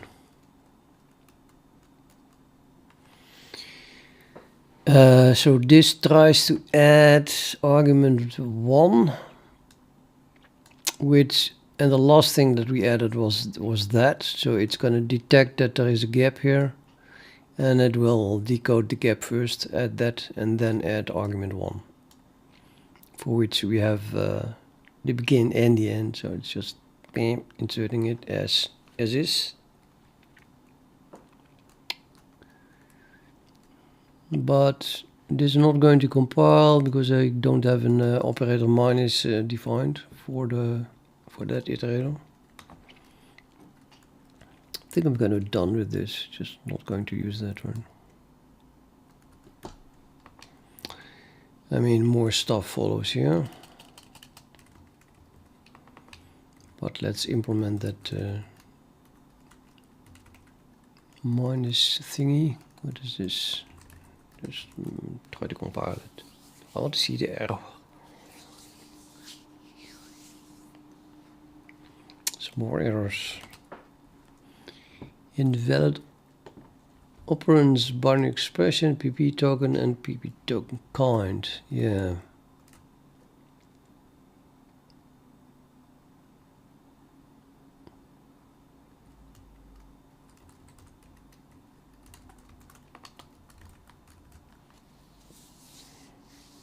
So private.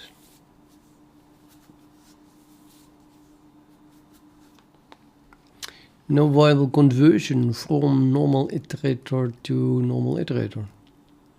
From const pointer to pointer. Must use a const iterator.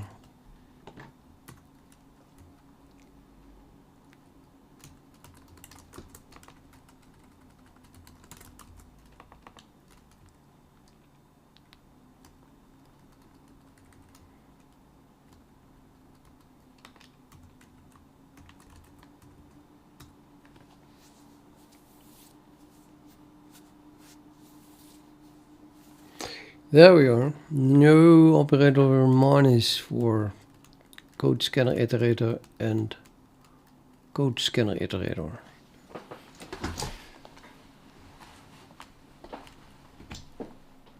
Okay. Let's add it.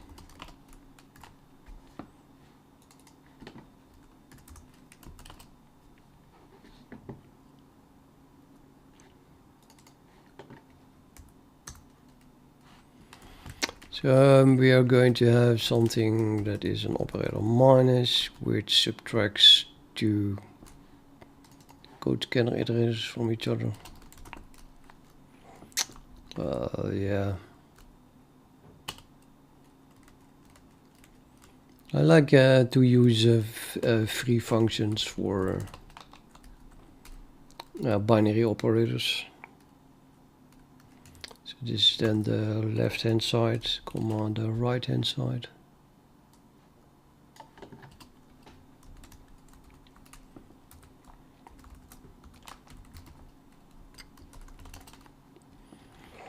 Return the right hand side is the largest offset.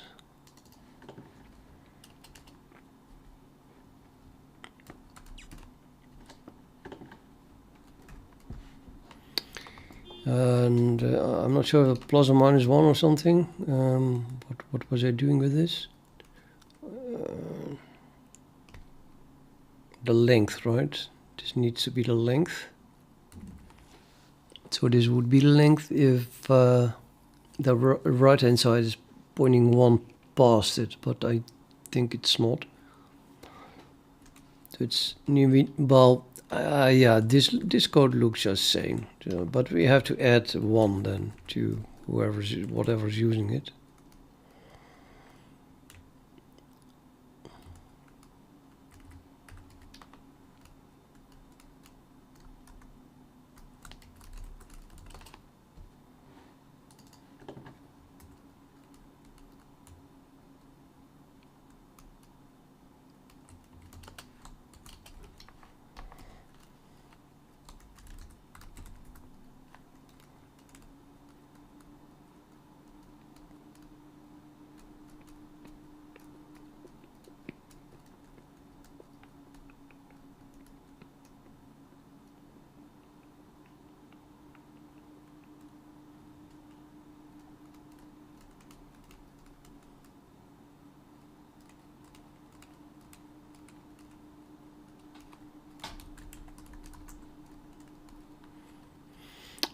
Shall I run it already?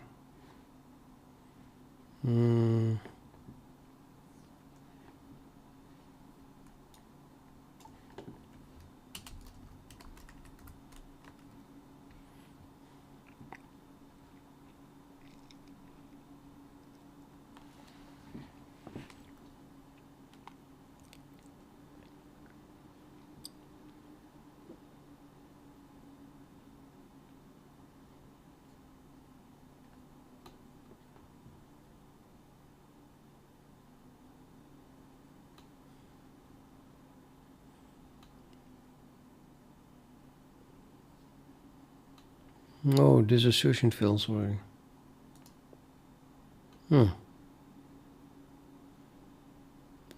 Not possible.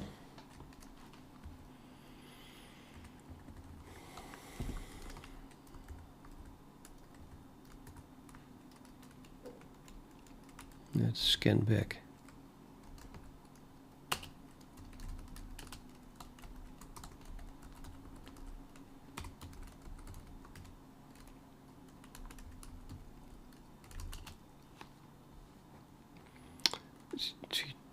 GW format.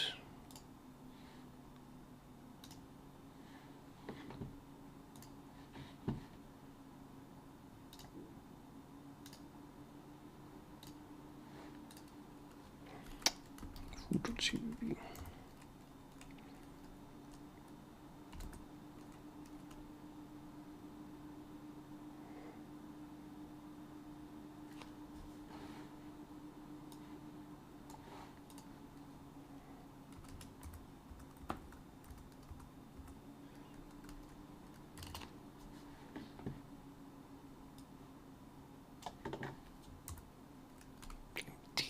Empty.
I'm setting it too early, the boolean.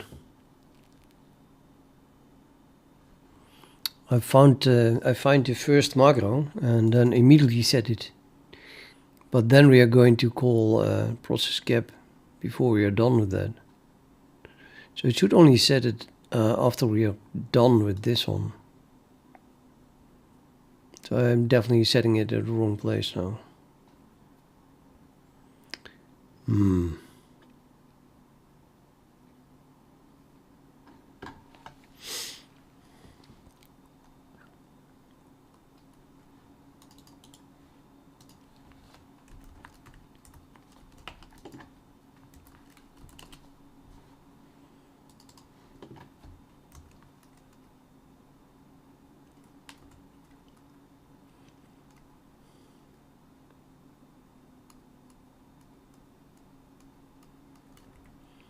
I think, yeah, the problem is I think I set it here and then we call add input token. And which then calls process gap and blah blah blah. But we need to be done with the insertion of the macro before it is the last token. So this should be done at the end.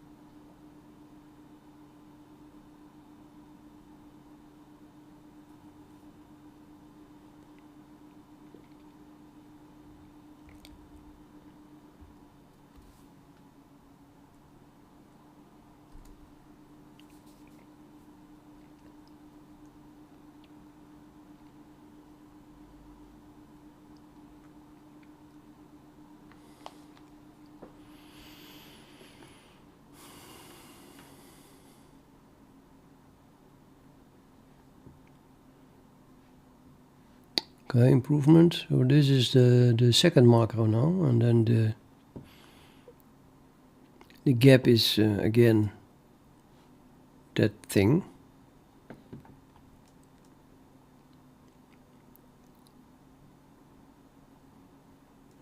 And then we try to add this, which has no gap, and it is added. And then we do something naughty.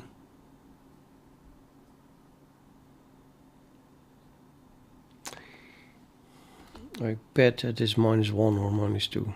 It's probably -1, right? It ends on a 5. -1, yeah.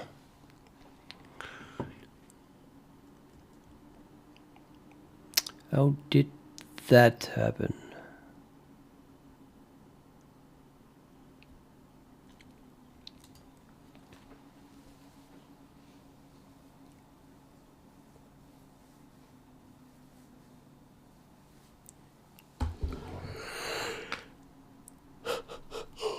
Well, that's the length of something.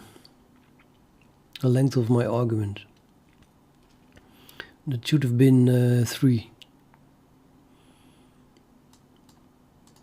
You should have had an iterator pointing to the F, an iterator pointing to the O, and then subtract them, which gives 2, and then add 1 is 3. And that 3 should have been appeared here.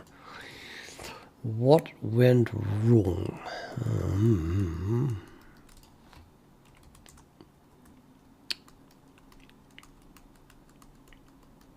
That would be here, right?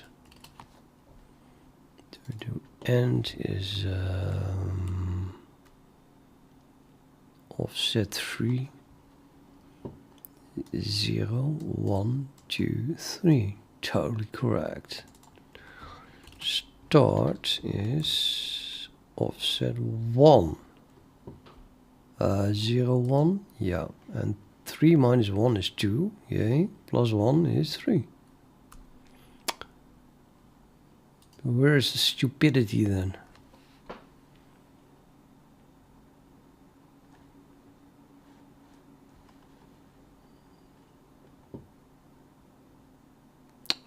afraid I have to set a breakpoint here.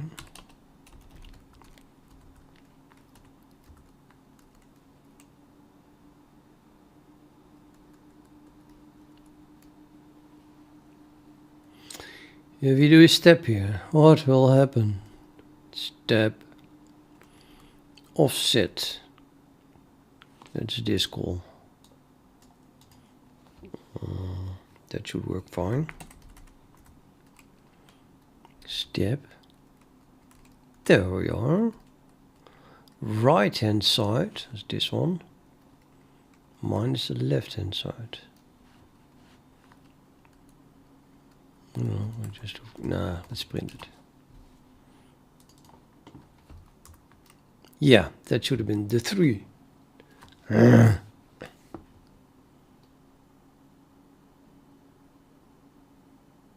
Of course, it must be left hand side. Mine is right hand side. Why would I inverse them there? Jeez.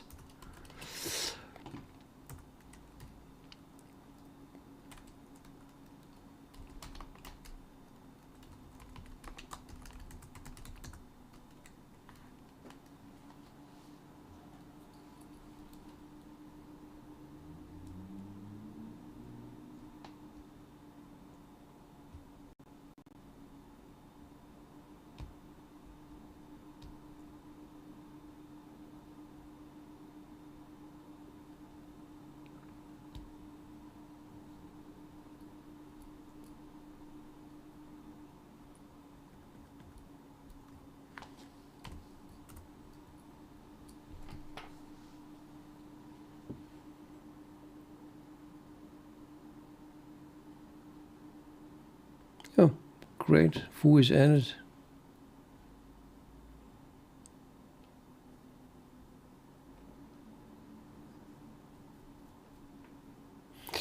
And then after we add foo, it's still saying that the gap contains this.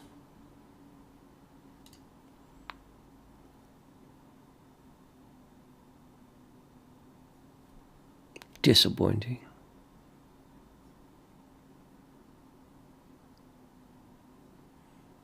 I think that's, oh yeah, I'm just falling through in that function. So we didn't really do anything. No, I get it. Okay, so yeah, where was I editing?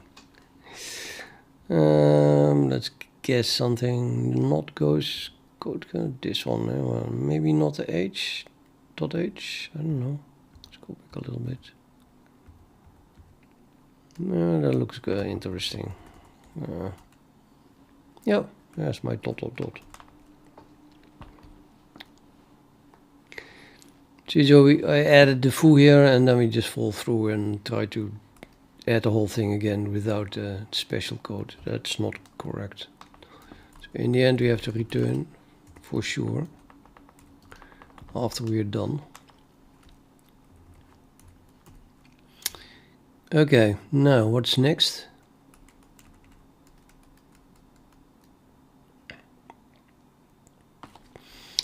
I'm going to look at my description again.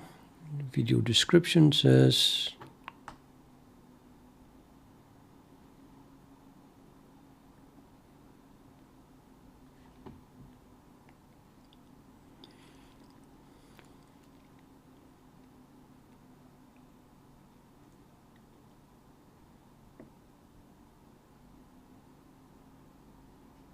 oh, it's done.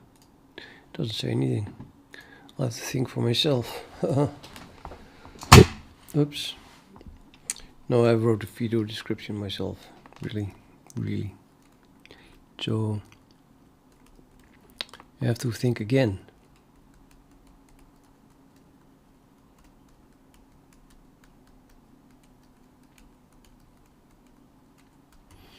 Okay, let's draw it in here. I have, I don't know, that is not necessary. The code is it. So at this moment we have added the first thing as argument 1. So I have a pointer there and I have a pointer there.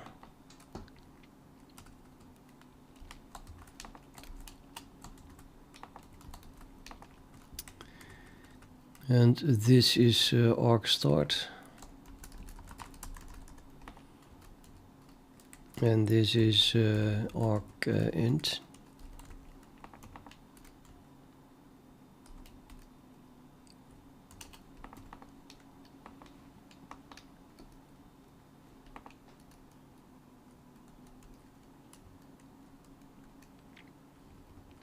And we just added that. So the last thing that was added was simply here. I think, yeah, the next thing is just adding the comma. The next comma.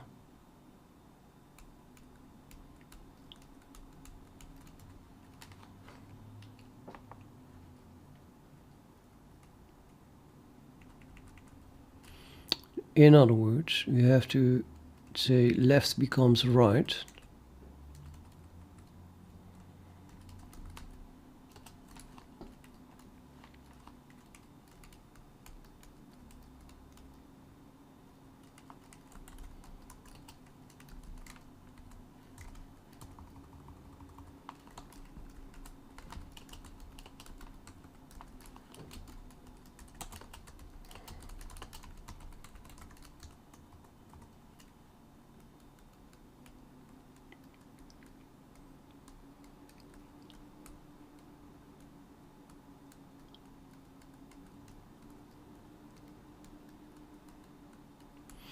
That's not true. The left points to that, so that's also, wait a minute. The left was pointing here. And it still points there.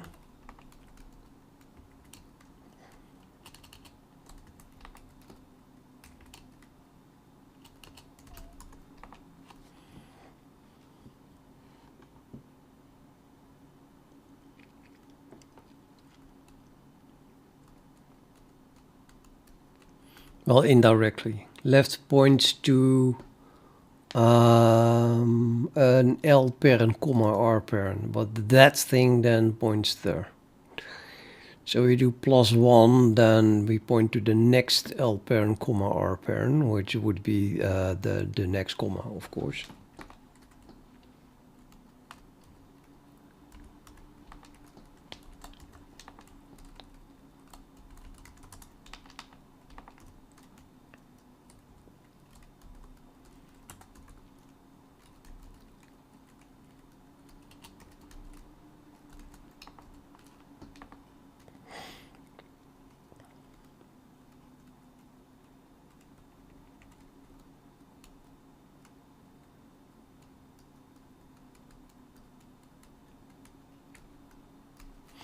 So yeah, I don't have to increment anything. I can just use right. So now we are adding right. We added this. Now we add that, which then automatically adds the gap as well.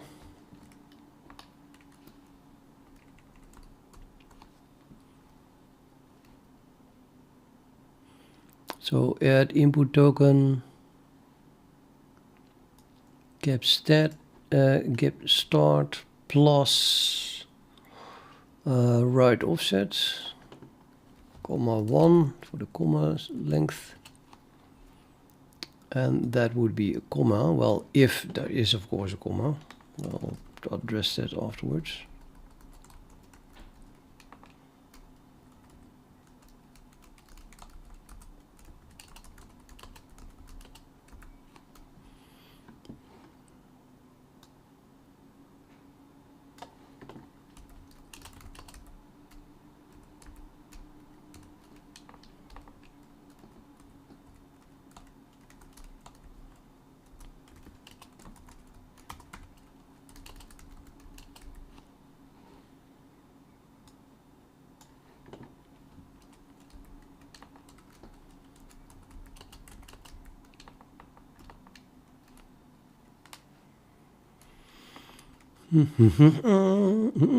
Okay, now definitely time to get a loopy, because now it looks like the gap 2 again.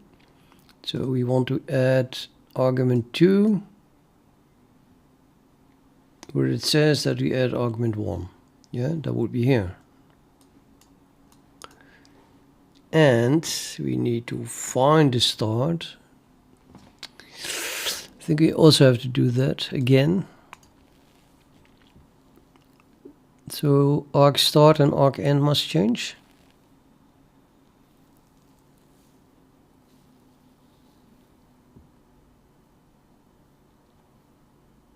So we need an iterator now that points to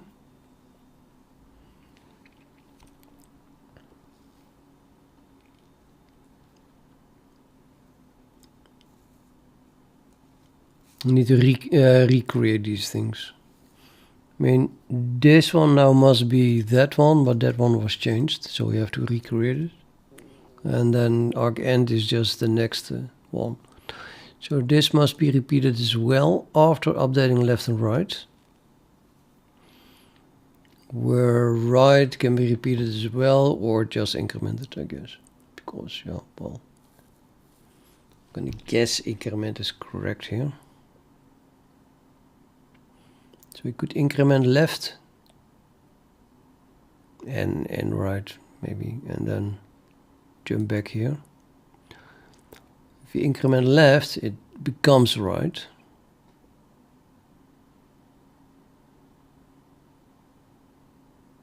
And if you increment right, it becomes this comma. That looks totally correct.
Now my comment is no longer correct.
Okay, when can we stop? Because this must be a loop. While something.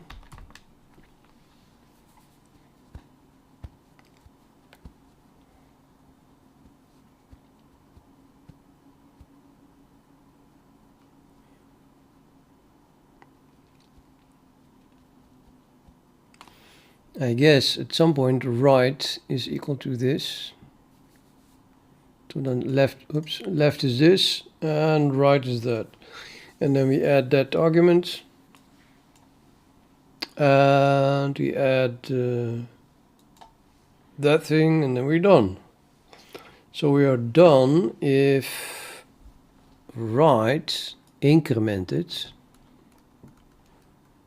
that is that thing, becomes equal to end. So maybe I should not calculate right here like this, but just increment it every time. Let's first put it here.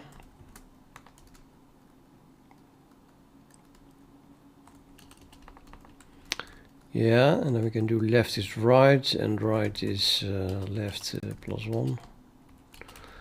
But yeah, it's just it's just incrementing it. So might as well increment both.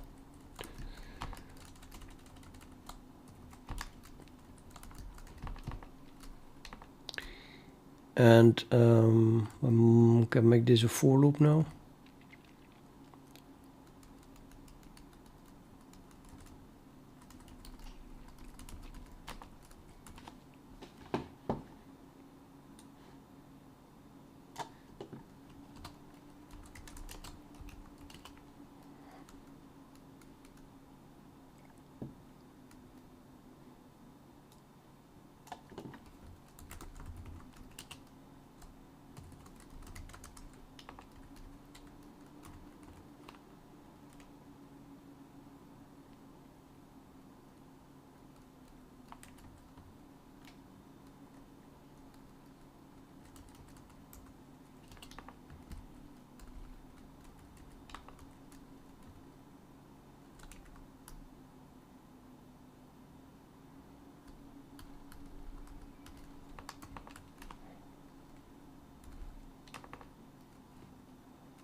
But yeah, I mean, I have an assert that there are at least 2 elements, but it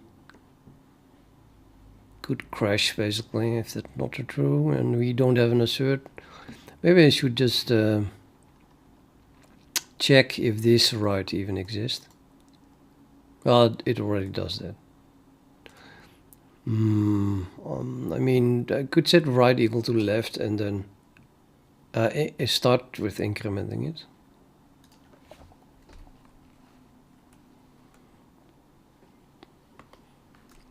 Code beautifier ChatGTP.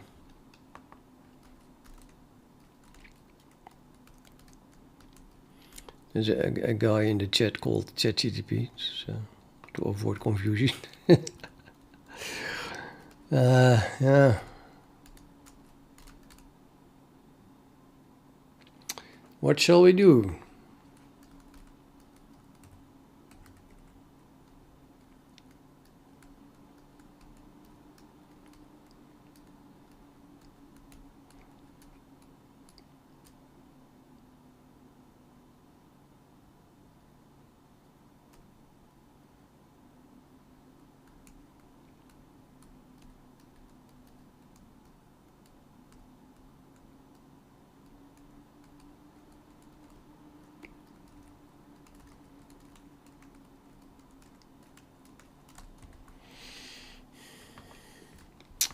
I'm doing this wrong, am I not? I'm used to a certain style, but these should probably just single quotes. Although not this. No. Yeah, well, this is dubious.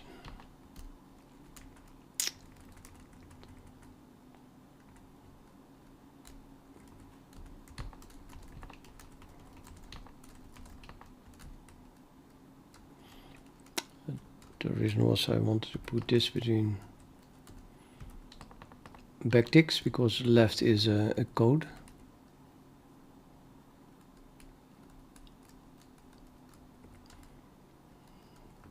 It's not code, we just put it between single quotes. It's not a character, but just quote it.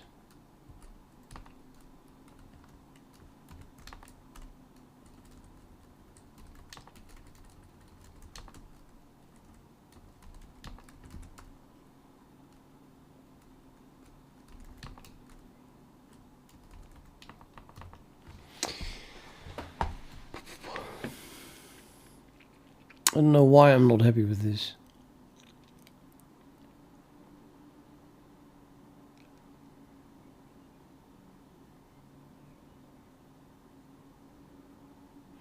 I have the feeling that it would make more sense to just have a single increment, but on the other hand we do need two variables.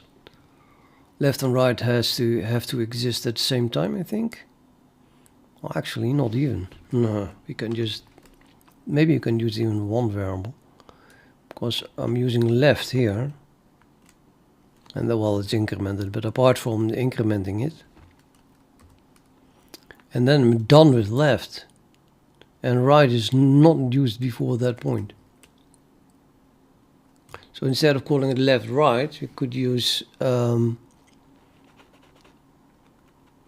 something called pointer.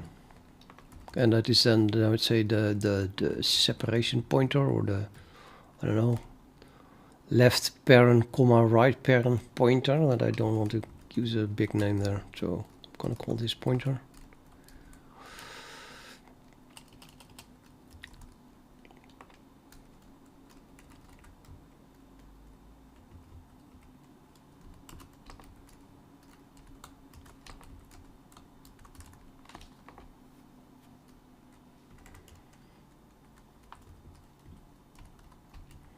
These are all the values that pointer takes after incrementing it, and then I just use pointer instead of left.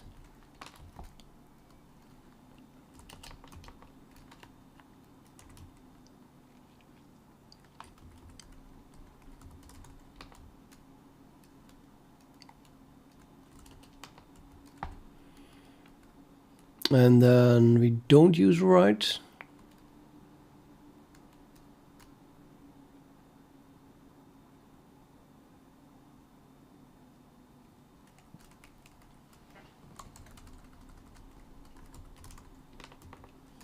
Yeah, this is just gone.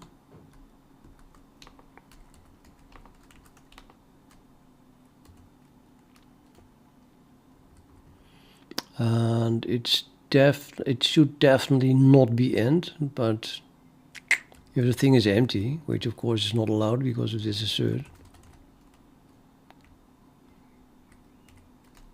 But yeah, if it is already equal to end, which theoretically could happen, couldn't it? Or did I already use it? Pointer? No, I didn't. Yes, I did.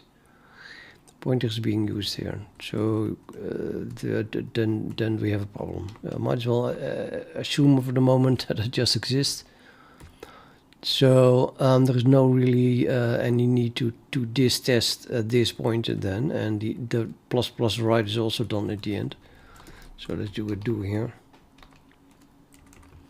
And then I'm going to use pointer here.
So now the increment is built in here.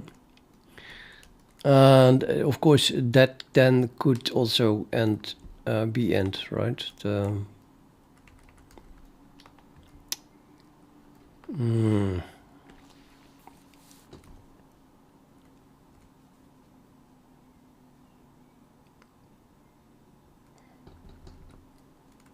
pre-increment.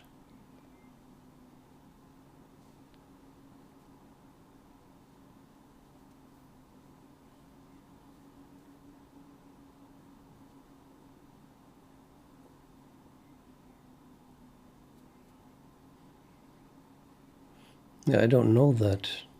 That's annoying. I think I need a break here in the middle. Oh.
Oh.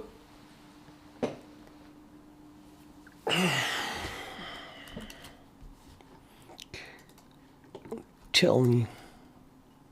I am using right again. But right was the incremented pointer. That's fortunately not a problem.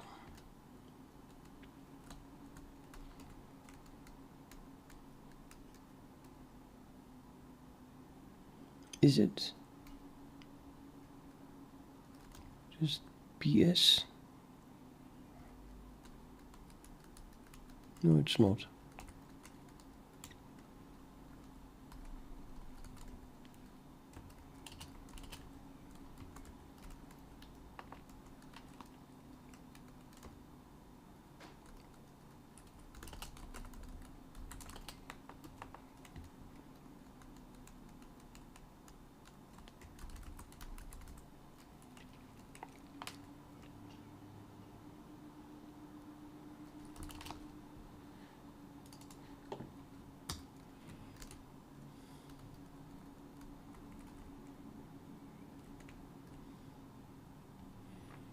Process gap must return an offset and a size. Shocking.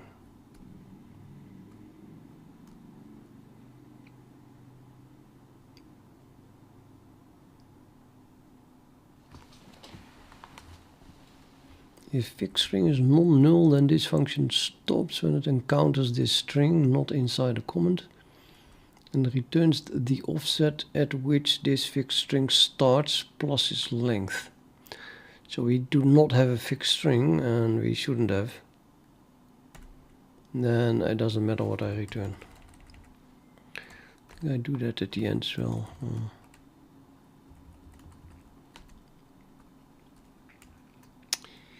But could fixed string be set at this point?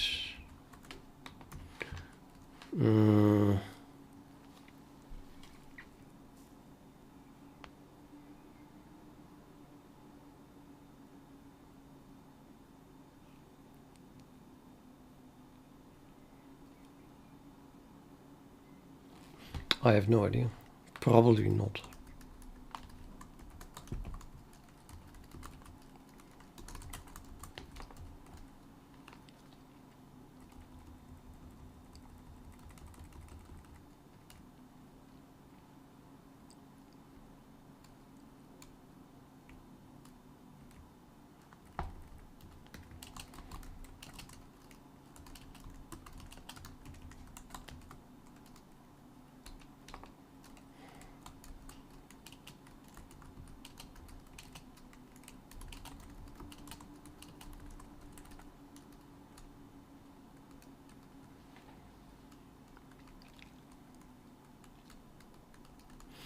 Yeah, I guess if fixed string is set at this point, then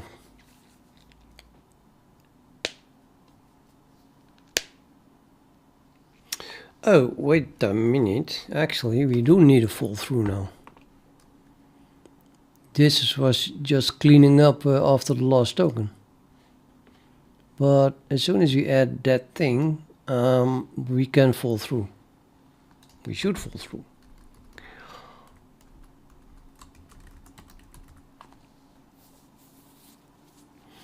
So before I said we have to return there, but that's nonsense.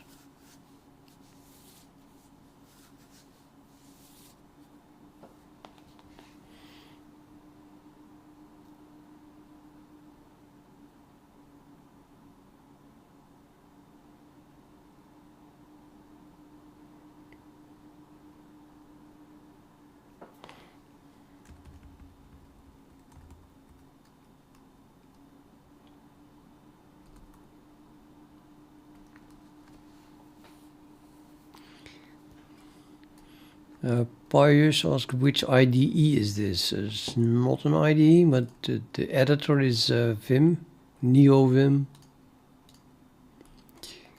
Exited with code 01 because error processing foo.cbb gap contains non-white space.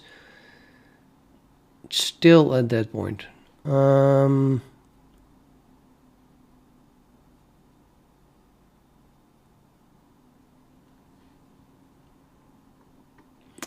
Okay, what was added now? That's opening parenthesis and then foo and then comma and then white space and then t blah, blah, blah, blah. Yep, totally correct, man. And then it adds white space. And then we should get a comma again, yep. This comma. And then it adds another space and then a C comment. That was this one. And then more white space. And then an zero plus comment. And then more white space. That is that. And then function macro invocation argument bar followed by white space followed by C comment followed by one more white space followed by a C plus comment. So there, and then we get this white space and a closing brace. White space, closing brace. And then it should detect that this is the gap. But instead it detects that the gap is still at the opening parenthesis. Why?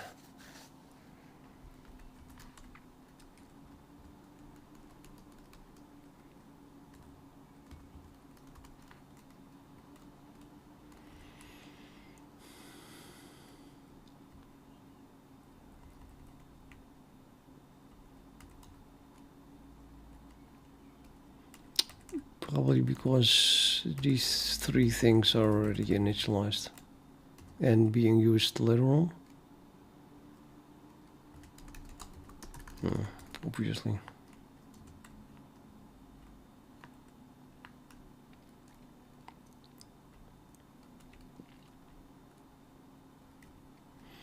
Can I repeat that, or to replace gap stat with last offset?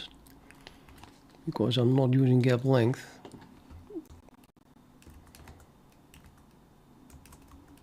Am I using gap text? I think I am using gap text or not. Yeah, pass to the scanner. Yeah, well, in that case, I should just do these three things again, I guess.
What kind of nonsense is that? Translation units, process cap.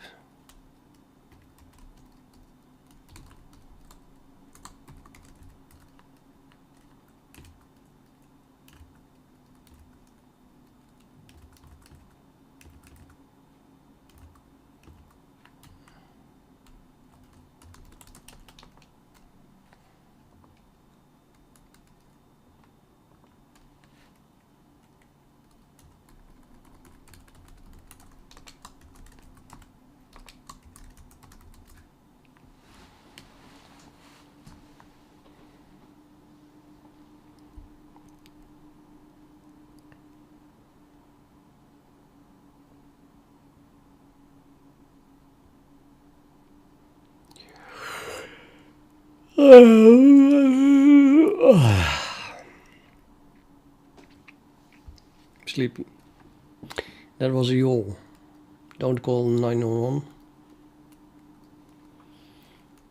I was just yawning. I think now it should work. And then I probably should go eat dinner. It's 8 o'clock. 8 p.m.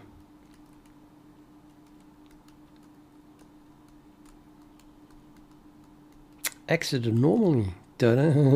It works.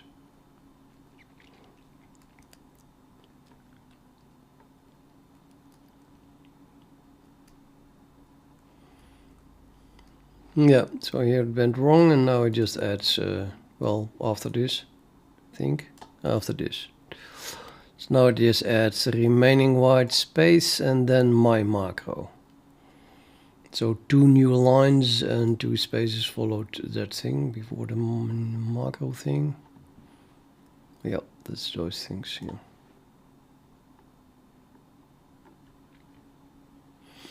And my macro itself, it also immediately works.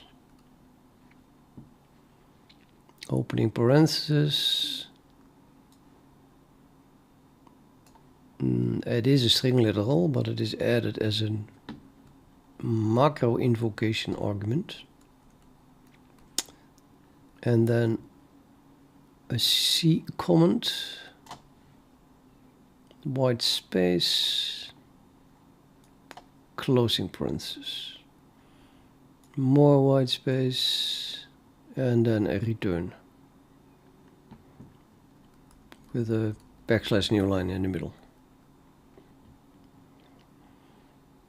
More white space, bar, semicolon. Yeah, well, it is probably just works, right? Cut foo.cpp. Oh, return bar semicolon. Yeah. Yeah, this is correct as well. It's just the first argument, and then that's the only argument. So then it closes it again. Oh my god, I can do macros, macro invocations. Yeah. Let's run the thing on a few source codes. Do we have other stuff? Well, I do have other stuff though I don't know. Let's try the other stuff. I think the other stuff is simpler though. Foo2.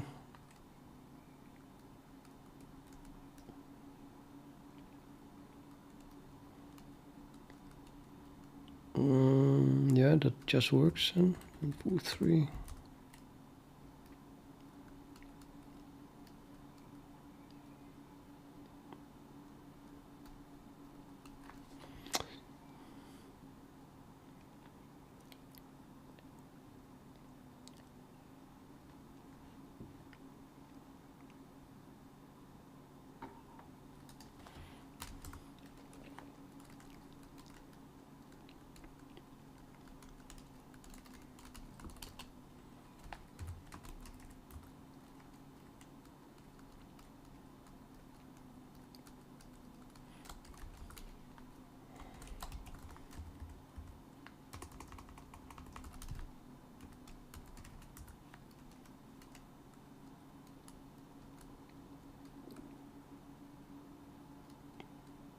Code dumped.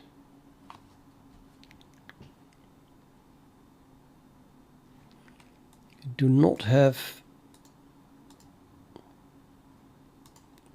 both parentheses or what?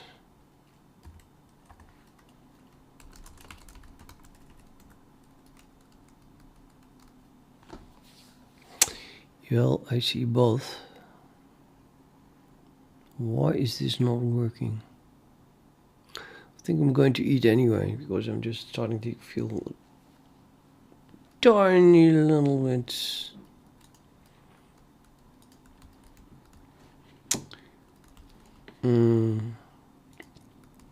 empty, as it were.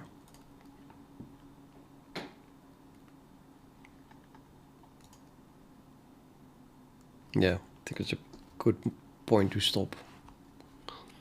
Got the foo.cpp working. Maybe I should commit this though.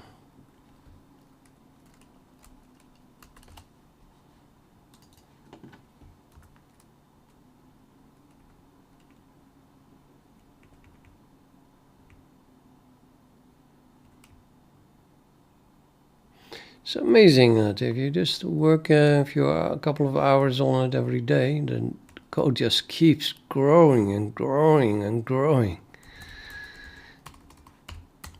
It's starting to get big. I mean, when I started, I had nothing. And then there was only a little bit.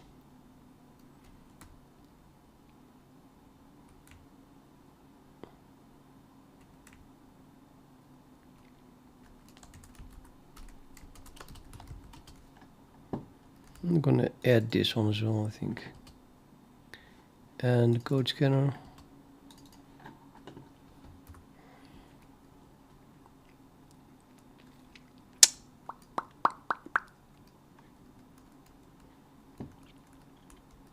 What is this? Just a test. Oh, that was a test for... Yeah, I can remove it.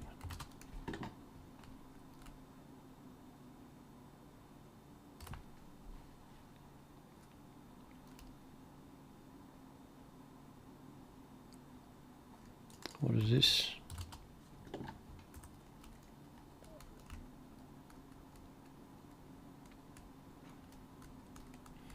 I was testing the includes. Every possible include directory. I'm kind of done with that as well.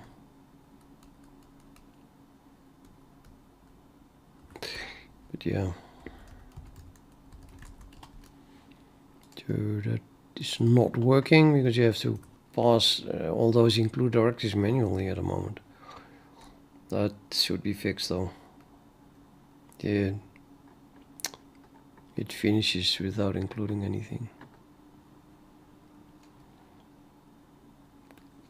Get a fatal error and then it just continues anyway.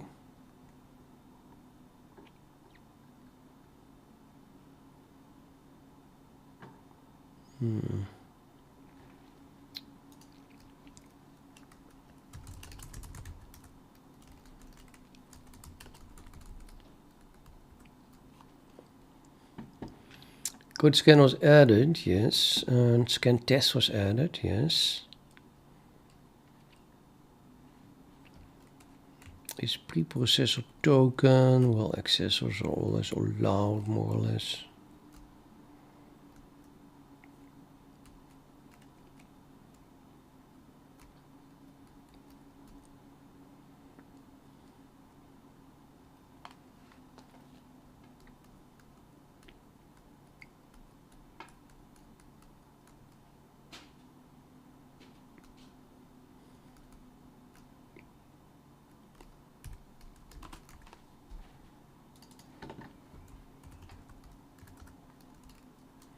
I had that feeling.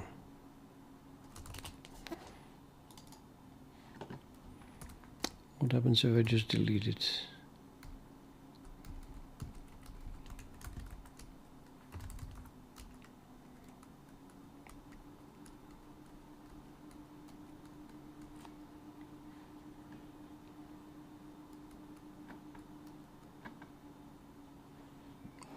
I think this is used though. Maybe also no longer. Actually, there's also not longer. No, they're all, nothing is being used anymore. Can delete those as well. Yep.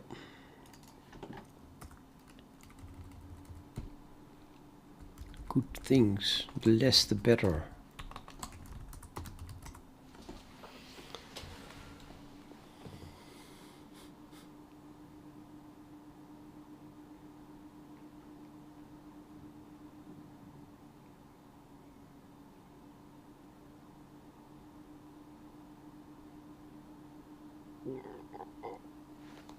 Compile, bitch.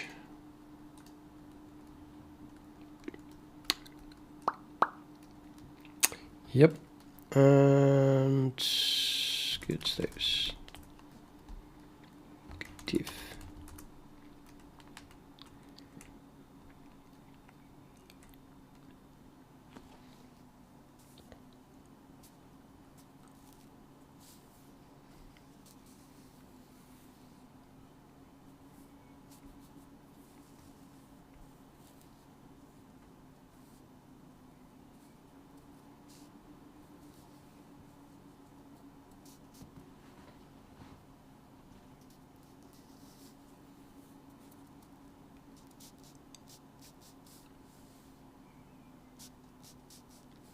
So I'm adding input tokens now, but I'm no longer using them, I think.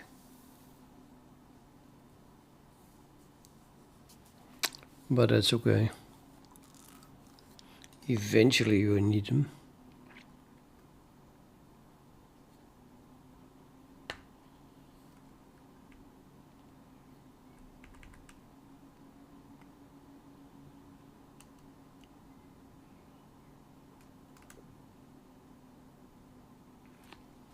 Just adding stuff.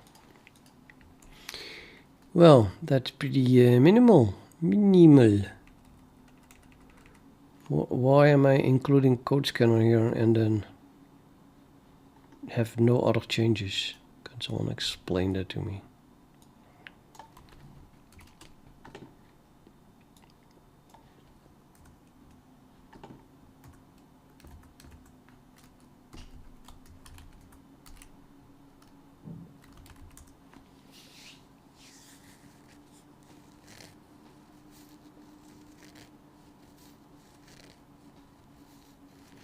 It's only used in the translation unit.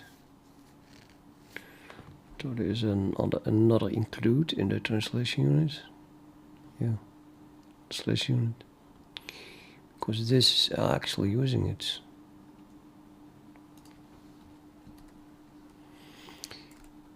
Okay, commit.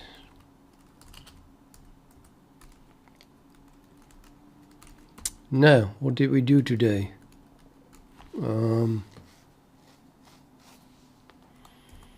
Parse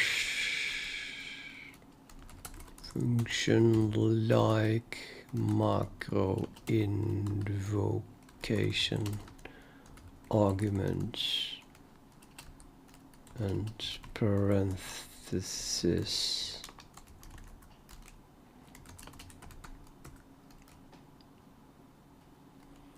Cool. Now I can go eat if I wasn't too lazy to get up.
Oh shit.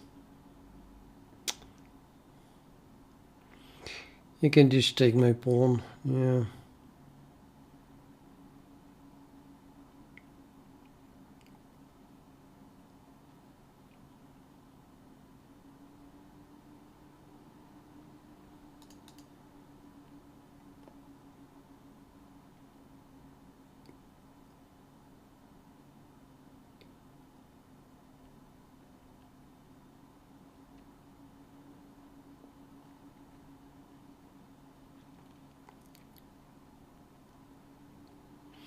There's something wrong with light chess.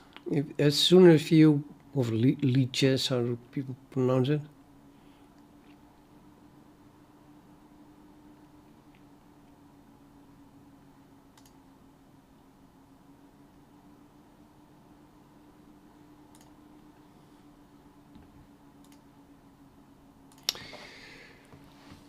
It really cuts stuff into rating intervals, hundreds. If I'm 1899, then I only play against players in 1800s, and I'm 1904, and bang, I get 2000 players. Ridiculous.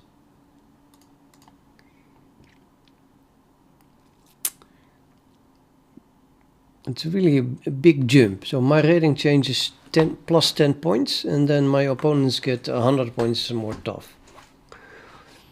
That's not how it should work.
My king is not very safe on that side.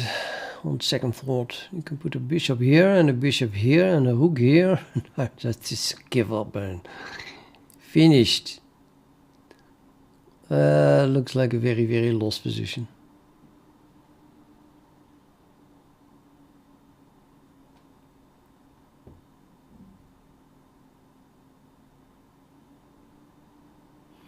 Because I can use my bishop to temporarily protect this point here, but then the knight to protect this, and then just don't go to this diagonal. That's, or I can push this pawn, but yeah, I push that pawn. I don't know. Looks like pretty horrible.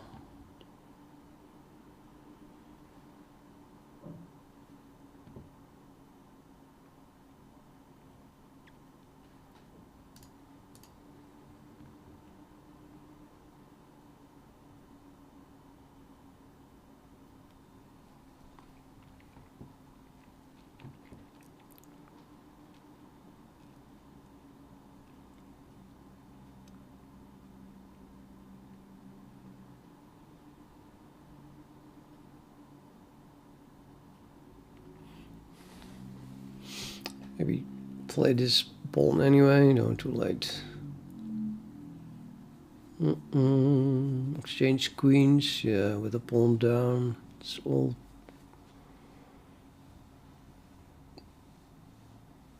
not very nice or good or anything.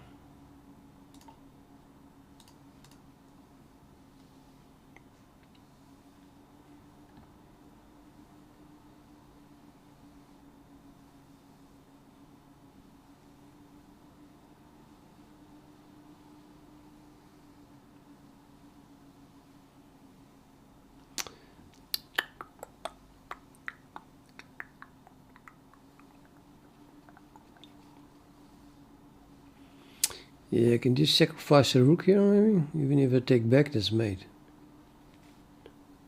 That would be problematic. Yeah, it's threatening to sacrifice here, but can I do something about it? Maybe go here, then the queen has to go up.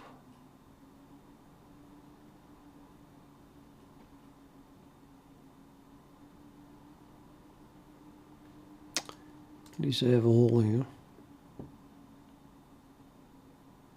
I think I should first have played a bishop. That would be way more threaty to go there then.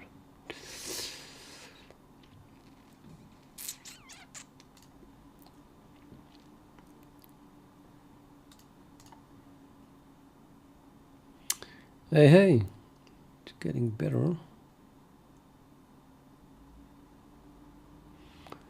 Gonna change this one away. He's just going to go there.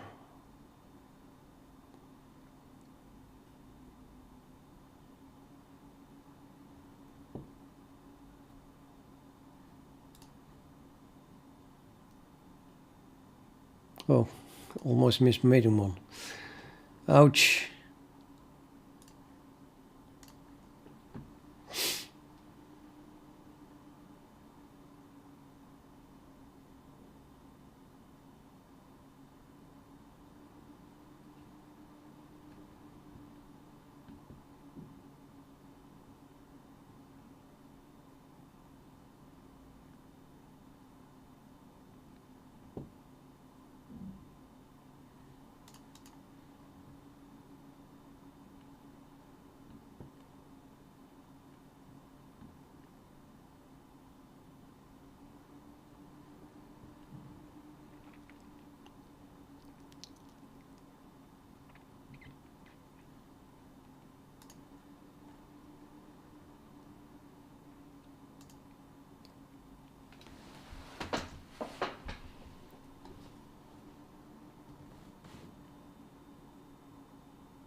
Oh, right.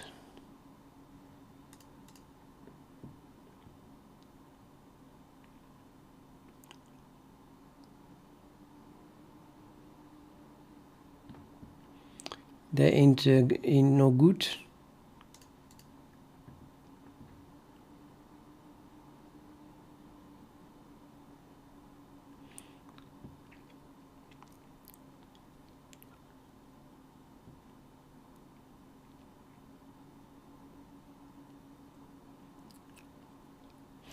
Maybe a win on time even.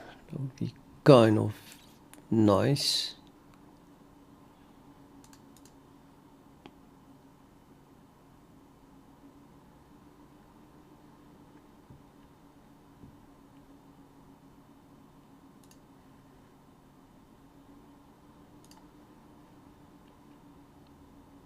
Oh shit.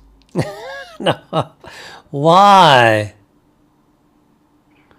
Lose a rook. Yeah, that's really bad. This is really bad.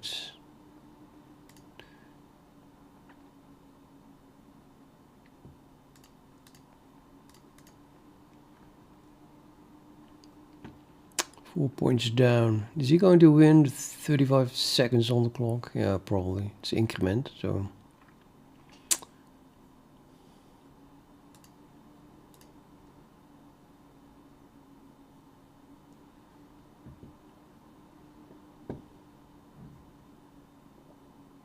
Yeah.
Oh no, time myself.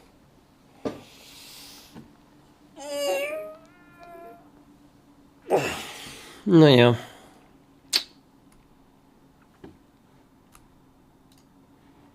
Time to eat.